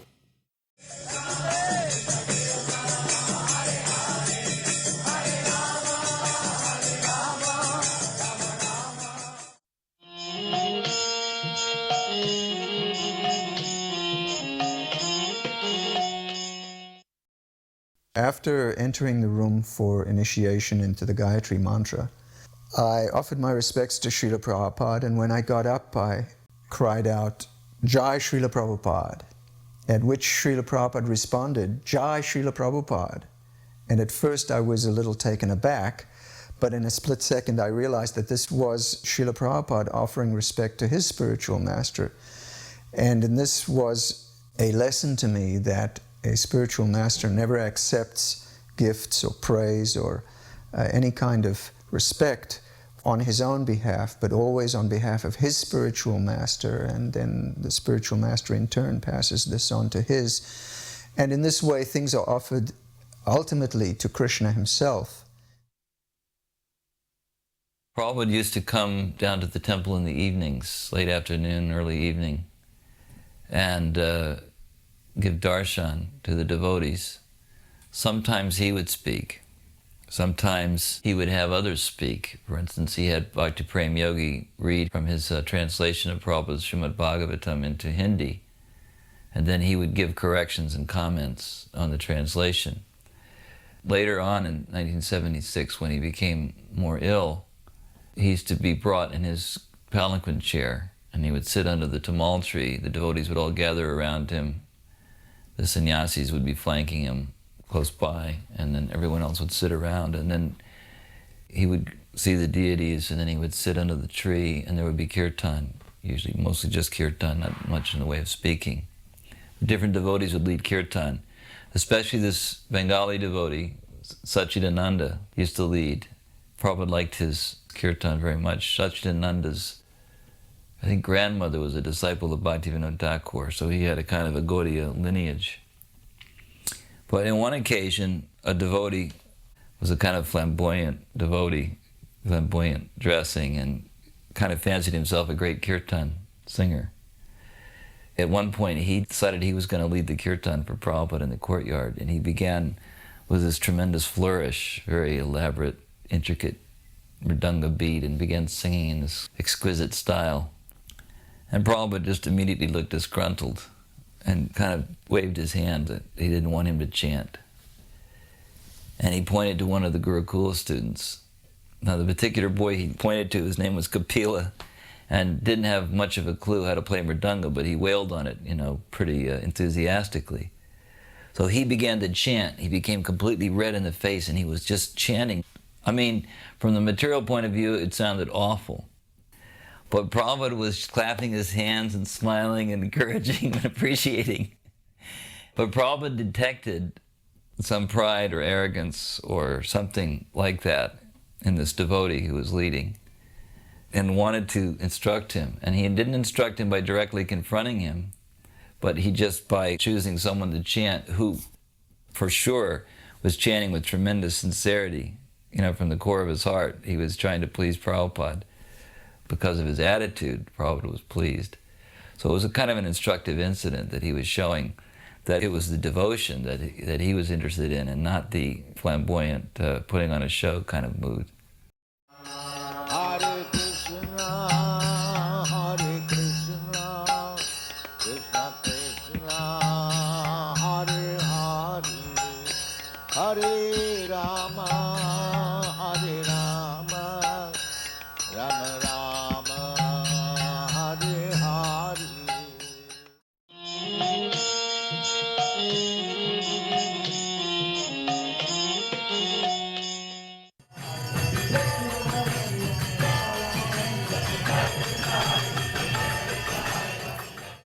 Somebody said to me, service and separation is better. So stay back and do the sandalwood paste for Prabhupada, and you will get so much benefit. And I said to the person, if there's so much benefit staying back doing the sandalwood paste for Prabhupada, why don't you stay back? So then we both got in the car and went to the airport. At the airport, there was many doors that Srila Prabhupada could come out of. And somebody said it must be down here. So we were down there and we were all like chanting and dancing. It was absolutely ecstatic. And then all of a sudden, someone looked around and went, Haribol Prabhupada. So he came out of one of the doors that we didn't expect him to. And I was more than surprised. I didn't realize how effulgent he would be. I was absolutely flabbergasted. When Srila Prabhupada arrived, there was newspaper reporters and they wanted an interview, so he went into the VIP room at the airport. The first question they asked him, Swamiji, you were here last year and again you've come this year. Why have you come again to Melbourne this year? Prabhupada said, I would not need to come here if you were not dogs and hogs. But he explained that this Krishna consciousness separates the human beings from the hogs and dogs. So, newspaper headline read the next day, Swamiji's come to hound us.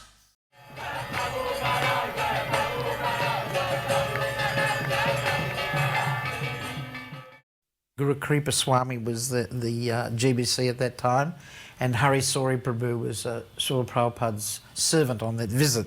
Of course, Hari Sori Prabhu joined in the Melbourne Temple some years before. So each evening, Srila Prabhupada gave Bhagavad Gita class, and a kirtan was held, and the public were invited to come along to the lecture.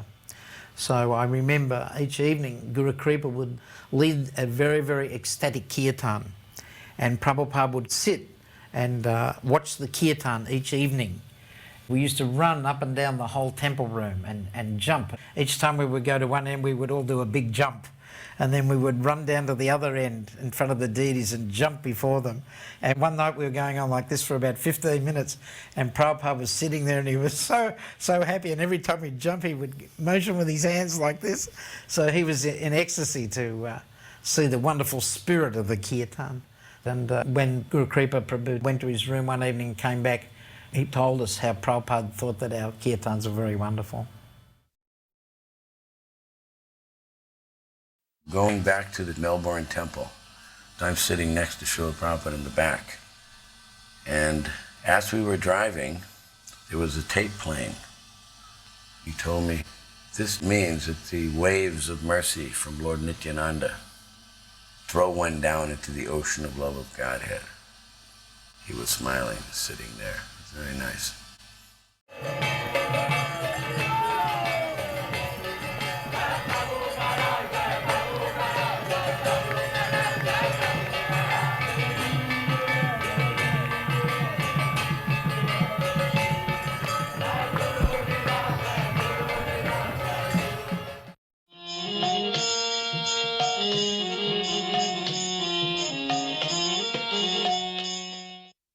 Soon after Prabhupada's arrival, Radha Ballabha revealed to Prabhupada a problem, big problem that was going on in the LA temple at that time.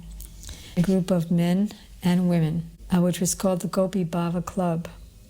That is, they were seeing some Radha Kund Babajis who are still prevalent up to today. And they were learning from them a misunderstanding of Srimad Bhagavatam and Chaitanya Charitamrita. Chaitanya Charitamrita would say things in Prabhupada's own translations and commentaries, like regulative principles are an impediment in the execution of spontaneous love. So they would take it that regulative principles are an impediment to them, imagining that they're on the platform of spontaneous love, not realizing that without regulations they only have material life. So they were trying to imagine that they were already gopis and giving up their regulative principles and having illicit sex and getting pregnant. So this was brought up to Srila Prabhupada, and Prabhupada became very, very angry and began talking about this subject in many different venues. He said for a neophyte to try and understand Radha and Krishna's pastimes is like a very little baby trying to understand sex life. If he tries to do things by his baby mind, his whole life will be ruined. And then Prabhupada made many statements in class about it. And then on June 11th, we were able to have one of our very rare art meetings with him. And present were Parikit, Murlidhar, Jairam, Charuhasa, Dhriti, Dirga, and myself. That was the art department at that time. So then Jairam showed his picture, and Prabhupada said, why do you do the same picture all the time? Why do you always do Radha Krishna? Why don't you do a different picture? Then when Charuhasa showed his picture, which was some meeting of Radha and Krishna, Prabhupada began to condemn the Sahajiyas. He said, why do you imagine some pastime of Krishna? It's like you're thinking that Krishna is some playboy and he has so many girlfriends. And then you're imagining, oh, now I understand Krishna. I can control Krishna and make him as I like. Now I'm perfect. So he's saying that even the devotees who weren't in the Gopi Bhava Club, we all had some tinge of that Sahajiya and impersonalism. Therefore, he's Nirvashesha Sunyavadi Paschitadeshatarani. And he explained that we should understand the words of Sri Jiva Goswami, who said that Krishna is transcendental and would never have anything to do with material energy. He said Radha Krishna's intimate pastimes are not for being explained by the neophytes. How can those engaged in illicit sex and smoking bidis think that they are understanding and having any relationship, and what to speak of becoming the gopis? If we misunderstand Radha and Krishna from a wrong person and by our own imagination, then we'll think that Radha and Krishna are similar debauchery, and we'll use that so-called debauchery of Radha and Krishna, which is pure, to support our own illicit activities. So then Ramaswara said to him, but they think that they're becoming purified by this. So Prabhupada said, not purified, but putrefied. So Parikit asked Prabhupada at the art meeting, so should we just stick to painting the first and second cantos, which are Krishna's like 2 lotus feet? So Prabhupada said, no, go on painting these upper cantos, and by painting you'll become purified and qualified. What I remember most of that time was the first time I physically saw Prabhupada, and I was very much moved by the magnitude of his presence is almost indescribable. It was just like the sun rising. It was just such a powerful experience seeing Prabhupada and feeling his presence. So I took first initiation in the LA temple, and at our initiation ceremony was one elderly gentleman from Vancouver whose initiate name was Prabhupada, who passed away several years ago. And when he went up to get his beads from Srila Prabhupada actually held his hand for a moment. And also when Prabhupada was asking him the principles, it was kind of interesting that this gentleman, sometimes he had a bit of a weakness that he would go out behind the garage, behind the temple, and smoke a cigarette. And when Prabhupada asked him the principles, Prabhupada said, no intoxication. Prabhupada said, this means no smoking. There are many devotees trailing Prabhupada, and also there were 7 or 8 devotees to Prabhupada's left, and also 7, 8 devotees to Prabhupada's right. And I was the last devotee on the right. And this was just about the closest I'd ever been to Prabhupada other than being in a class. And I was in this mood of just being happy to be in the presence of my spiritual master. I didn't have to ask any questions. Everything was, already answered.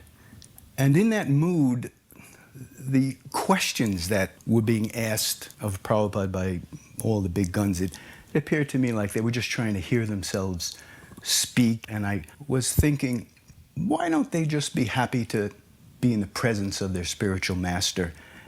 And just as I was thinking that thought, Prabhupada finished answering a question, and he stuck his head out and looked down the line and looked right at me and said, "Is that all right?"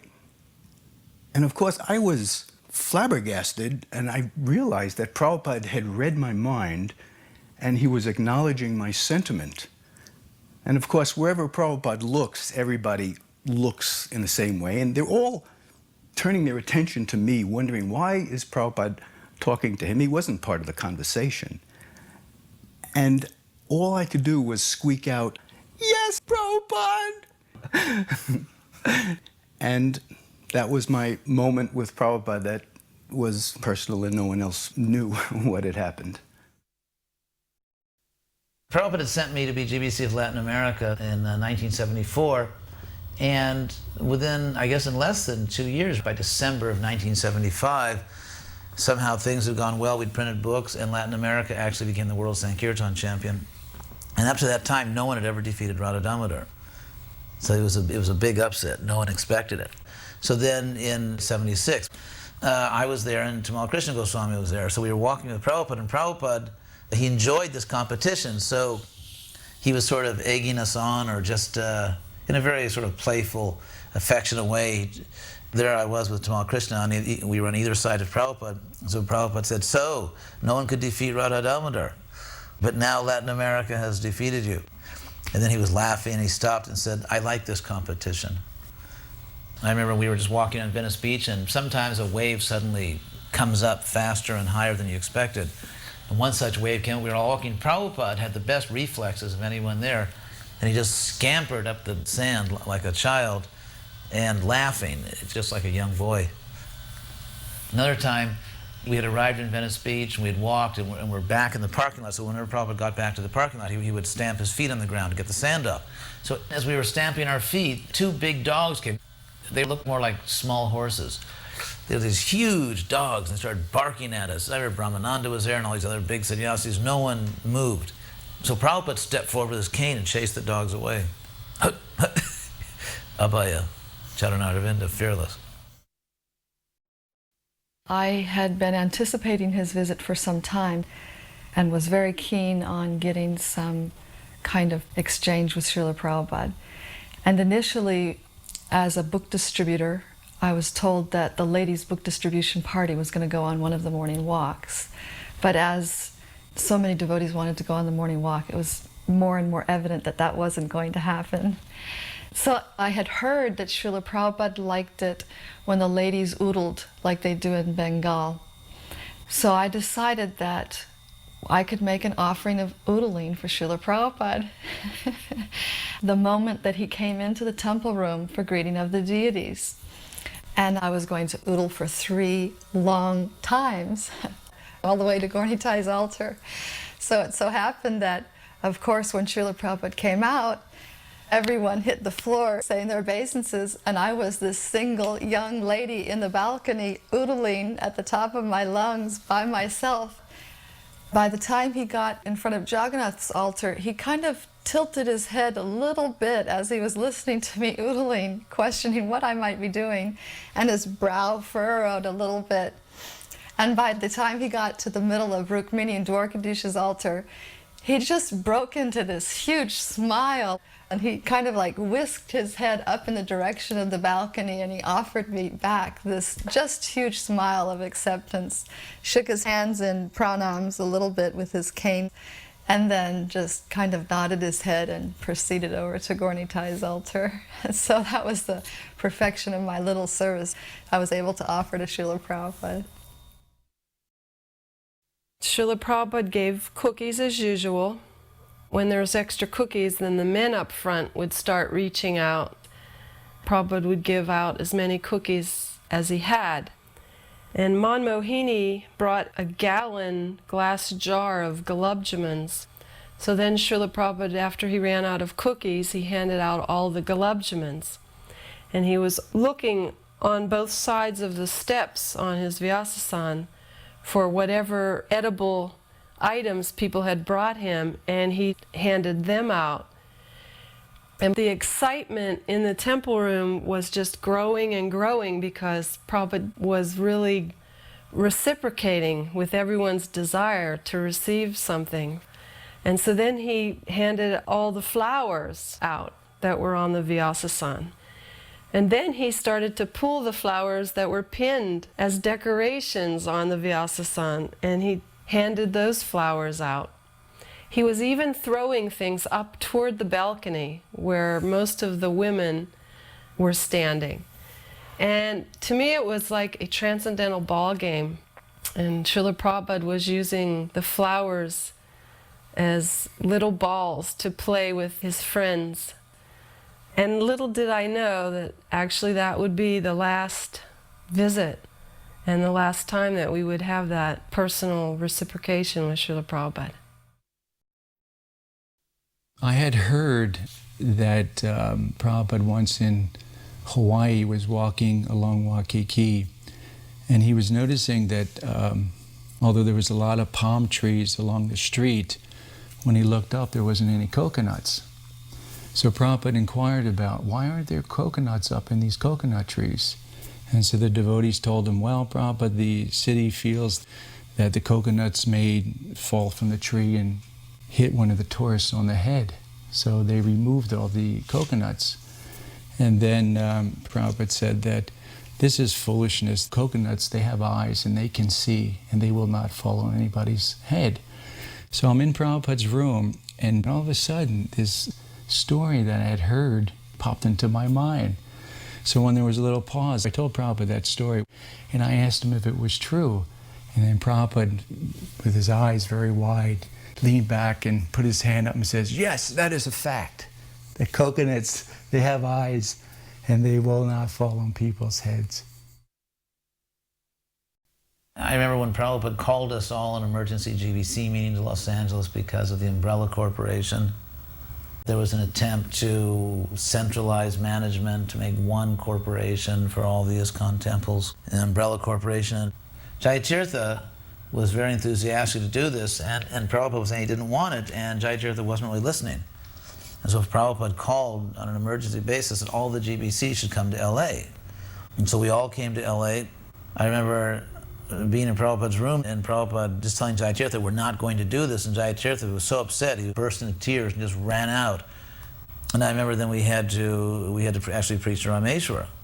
And Rameshwara was much more calm about it, and he wasn't that emotional about it, but he was just sort of frankly saying, I don't understand why Prabhupada's doing this.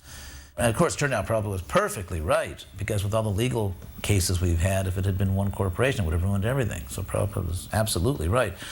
But Prabhupada, with an upward motion with his hand, he said, this umbrella will go like this, like an umbrella that suddenly flips up and stops being an umbrella.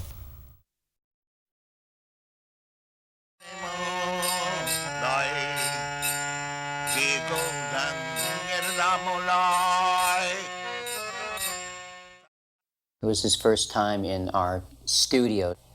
All our previous recordings were done in his room. And a lot of devotees showed up, which made it a little more complicated because of all the extra energy. I requested Prabhupada to chant the Hare Krishna mantra because we'd had him doing all these bhajans, but we never really had any recording other than the original happening record from New York in 1966, of Prabhupada leading Hare Krishna. So he accommodated me for about 2 or 3 minutes and then stopped the kirtan, and then went and did some other Vaishnava bhajan. Krishna Gandhi was the main recorder, and I was his helper. We were back in the room listening to the recording as we were starting to get it set up. And the kartal players there was maybe 4 of them, and they were very enthusiastic. But unfortunately, the kartals were so loud that they were just overwhelming Prabhupada's voice. We can always hear kartals. It's Prabhupada that we wanted to hear, you know. So I came out to tell Prabhupada that we can't have these kartals because we won't be able to hear him. I was so intimidated that I said some things to him, and I can't remember what I said, but I was trying to be as delicate as I could. And finally said, you're the experts, do whatever. We tried to do the recording, and we stopped because the Mridanga player couldn't play properly the way Prabhupada liked it. So he was there showing us how to play Mridanga. But most people would try to follow Prabhupada rather than keep a steady beat for Prabhupada to follow. So, and then I told him that we had the technology that he could overdub it later, which is what we had normally done, and all the recordings up in his room. Whenever I recorded with him in LA, as soon as the recording would end, he would always go, and so how long is it? He would always want to know how long the recording was. There was never a retake, it was always one take. Prabhupada had finished playing, and he stood up, and I went out and spoke to him and said, Prabhupada, I wanted to play something for you. And he sat back down, and he said, go ahead. When I put the lyrics down in front of him, Bhagavad Gita, You're Not That Body, and I think Time for Going Home, from the Change of Heart that we were going to record. This is before we had funding for it. We were just putting them together. So he looked at them, and then we played portions of the songs. And then he just looked at me and said, so what is this for? I said, well, we want to make an album to distribute, to glorify Krishna and teach the philosophy. And I said, some of the big men say that it's Maya. That's when he said, well, just let the cows moo. That's what he told me.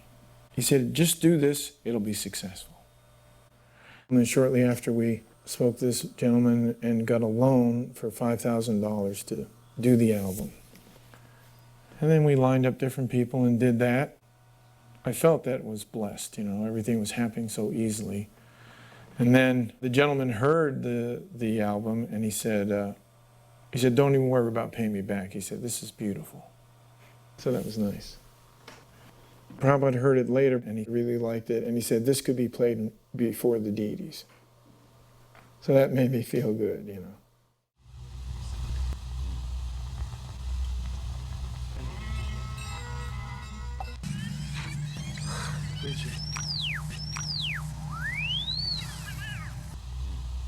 My father wanted me to become like this. Know everything, what is going on. He never wanted me to be a worldly man, earning money. He never wanted.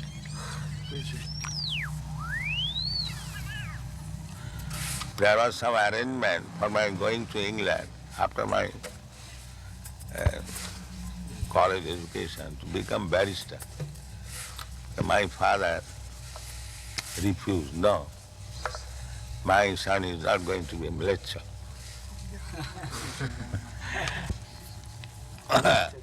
Ready? Hmm. All you news put on Yes, cartels. We ended up having Prabhupada play the Madunga himself, overdub with headphones, and that's what we did. There it is. He would listen to the track that he had done with harmonium and singing with kartals. Listening to that on headphones, he would then play the mridanga himself. And many times when I watched him overdub mridanga up in his room, I was always amazed at how beautiful he played and how lucky I was to be in the room. I'd be the only one there watching him play mridanga so expertly. He had a touch, a golden touch. I believe that microphone was the microphone that George Harrison sang My Sweet Lord on. It was donated to Krishna Kanti, which is impressive to the material world. It's more impressive that Prabhupada sang Hare Krishna into the microphone. And I don't even know who has that microphone now. That should be like in some kind of museum somewhere.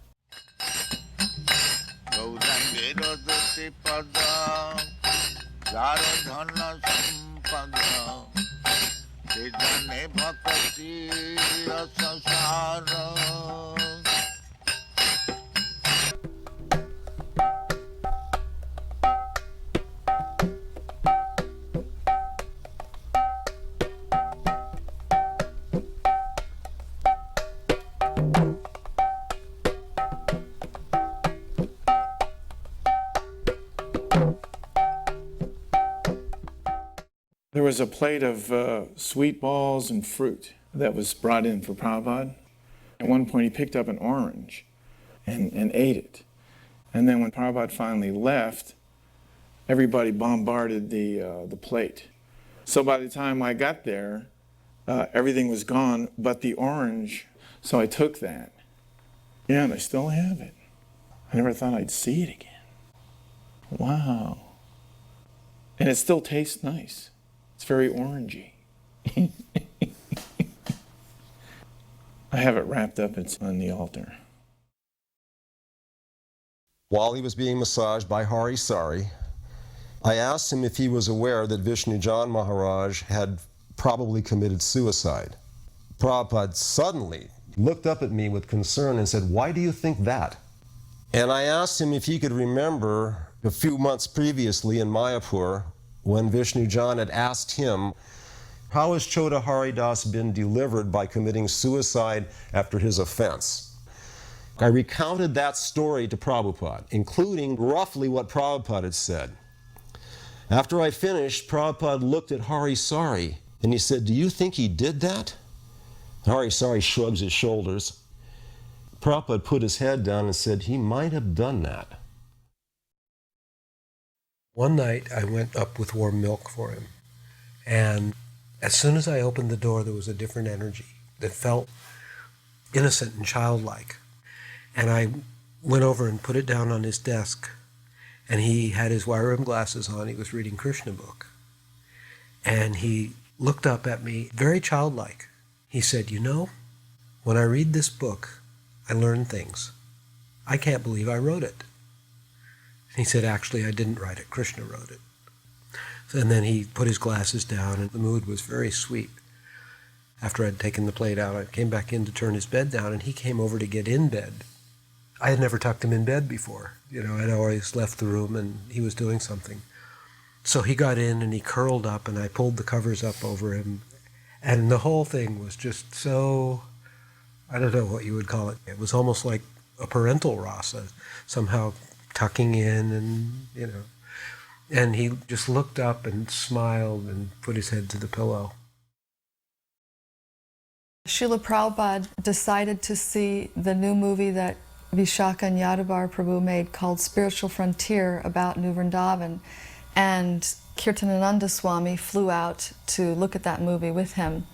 So one evening it was being shown in the temple room. Prabhupada sat on his Vyasasan, and we proceeded to view this wonderful movie of the New Vrindavan community and what was happening there. Prabhupada liked it very much. About midway, there was a close-up of a wok with a puri being cooked, and it puffed up, and Prabhupada leaned over to Tamal Krishna Maharaj and said, "I would like one of those puris." But then at the end of the movie, he was glorifying Kirtanananda Swami and the work that he had been doing in New Vrindavan, and he was so pleased. He said, "I bless Kirtanananda Swami to go back to Godhead in this life." And all the devotees just broke out in this cheer. And then in his magnanimity and his big heart, he said, "What Kirtanananda?" he said, and he took his right hand and he placed it in the direction of Kirtanananda, which was the corner on the left. And then he started sweeping it across the heads of all the devotees in the temple room.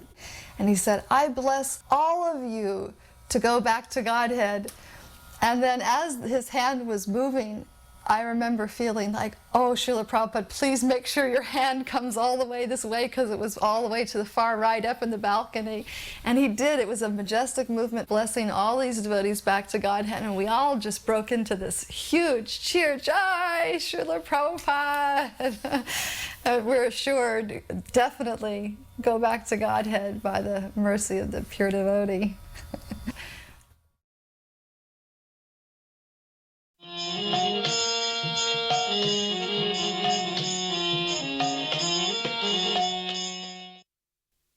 I was the temple president in New Vrindavan for, so many years, and Prabhupada had a vision for a pilgrimage site in North America and a farm community. So he never emphasized book distribution to us. He explained to me that, especially at the end when I was with him in Bombay and in Vrindavan just before he left, that the second half of his movement would be dramatically different than the first half. The emergency tactics that he used to distribute books and give young people sannyas and open as many temples as possible. He wanted places like New Vrindavan to establish the culture of Krishna consciousness with colleges, grihastha lifestyle, all of the things to demonstrate the philosophy that he was so careful to present in his books. So he, right up to the end, was telling me that the farm communities were so important for this second half, and the vision would be so different than when his movement got started in the Western world.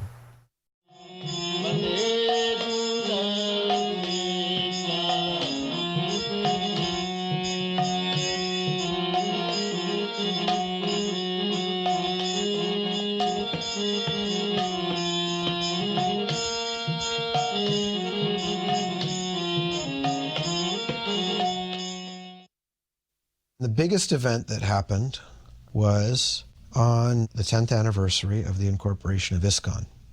I remember just sitting almost right in front of Srila Prabhupada.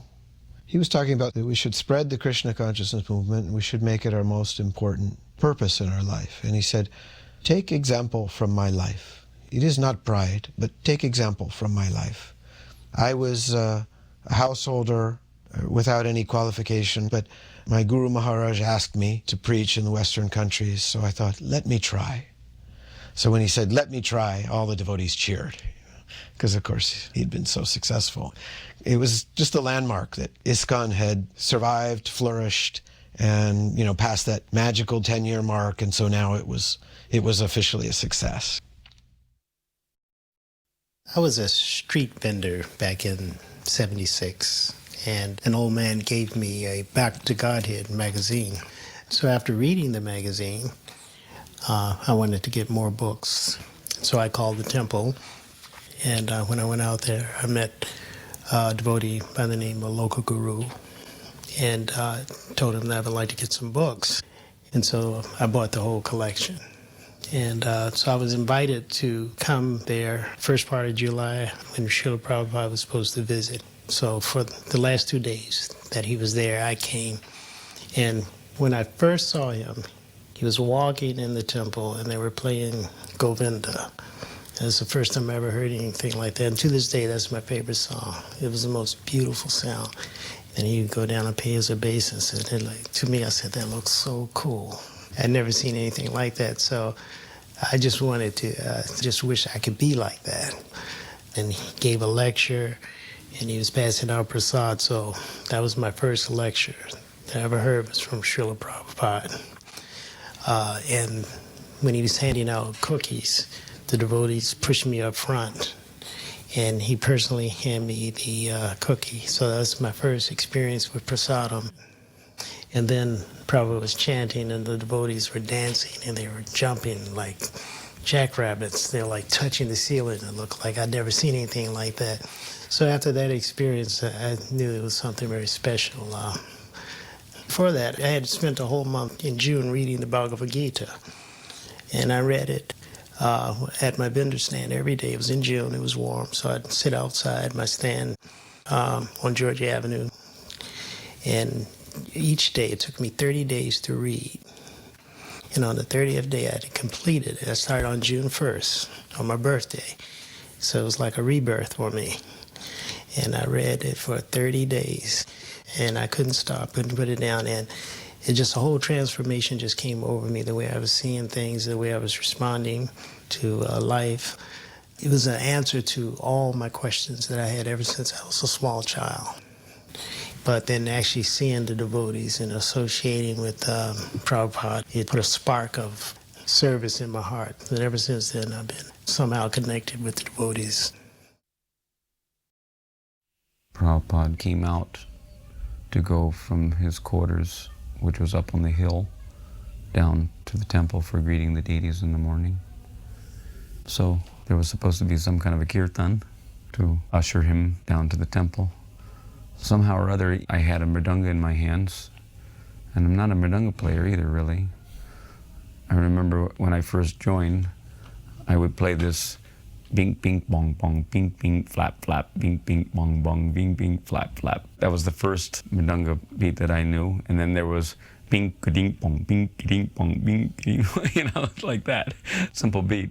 So I was playing one of those beats, and they had me leading the kirtan.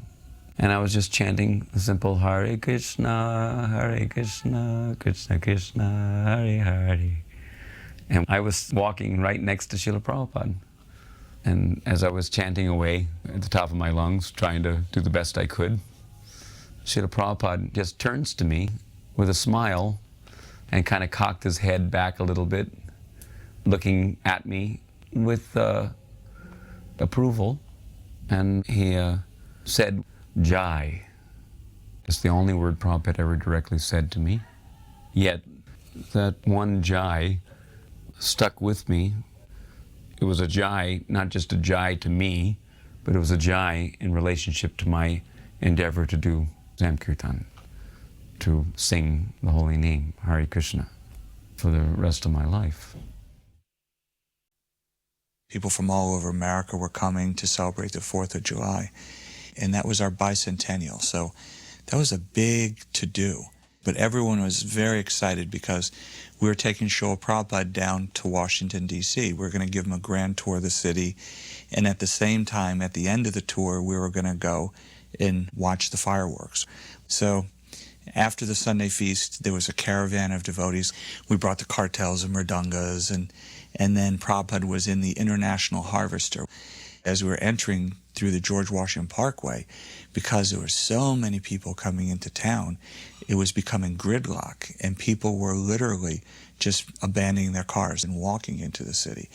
So Srila Prabhupada instructed us to have a kirtan. So we opened the side of the van and we started this wonderful kirtan. And I specifically remember there was this one couple. It was a hot July day, so they weren't wearing hardly anything.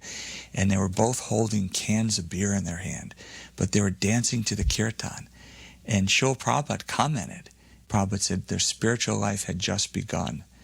And later on, Srila Prabhupada commented again on that couple in either a letter or a talk with Rupanuga, how nice it was to see that American couple dancing to our kirtan. So I always took that as an important message of, you know, just how merciful Srila Prabhupada was and how powerful and merciful Lord Chaitanya is through the holy name and through kirtan.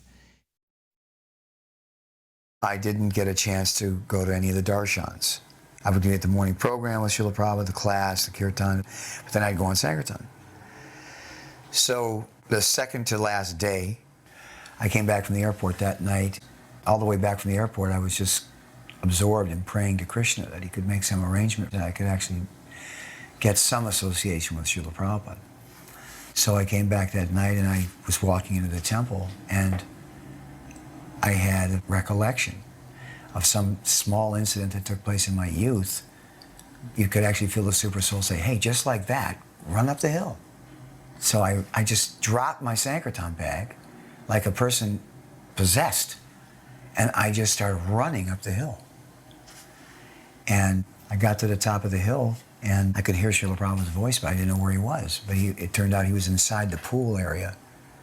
When I came around the front, Srila Prabhupada was actually coming out, and there was a little street lamp. And when Prabhupada stepped out of the darkness into the light, I just ran up and offered my full obeisances right at his feet. So then I looked up and I folded my palms and I said, Jai Srila Prabhupada. And Prabhupada said, Hare Krishna.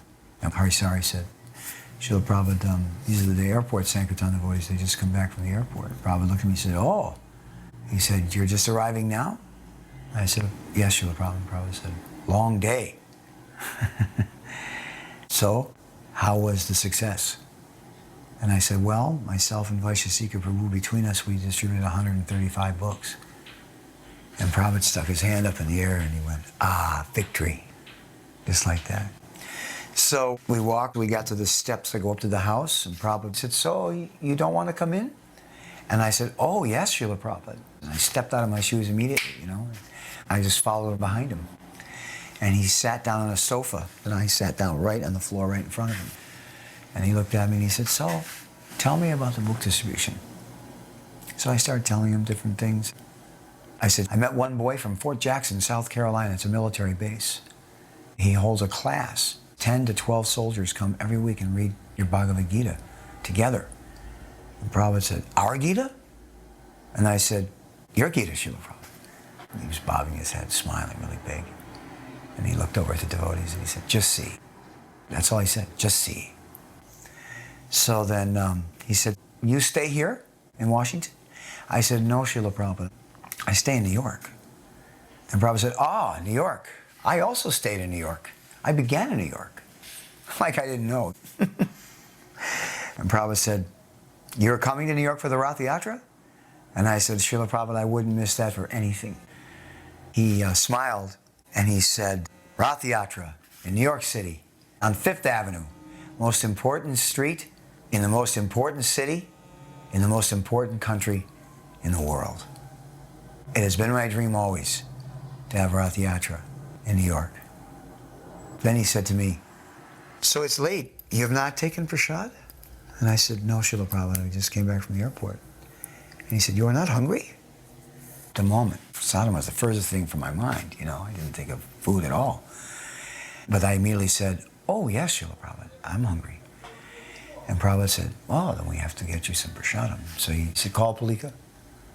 She opens the door and she just pops her head in and she goes, yes, Srila Prabhupada? And Prabhupada looks up and he says, you have any prasadam? And she said, Srila Prabhupada, we don't have any prasadam, we just have ice cream. And then Prabhupada looks and he goes, ice cream. He looks at me and he goes, you like ice cream? And I said, yes, Srila Prabhupada, I love ice cream. And Prabhupada said, so bring some ice cream.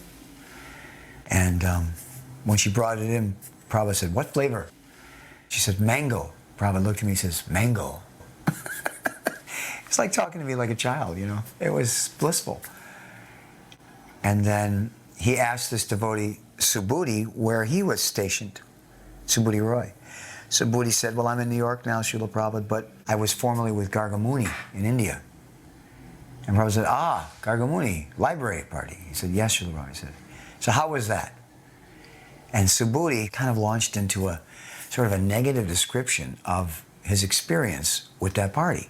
They didn't have much time for sadhana, the morning program was weak. He said like 3 sentences like that, and Prabhupada just cut him off. And he said, anyway, they're doing good work. And then he just looked straight back at me and never entertained the discussion anymore. Finally, he said, all right, thank you very much. Book distribution, ki jai. And I offered my obeisances. And I stood up and I said, thank you so much, Srila Prabhupada. and thank you for allowing me to serve you by distributing your books. And Prabhupada said, I thank you, and my Guru Maharaj thanks you. The thing that has sustained me more than anything is those few moments where Prabhupada would say to you, thank you very much. And he acknowledged, you're trying to give him service from your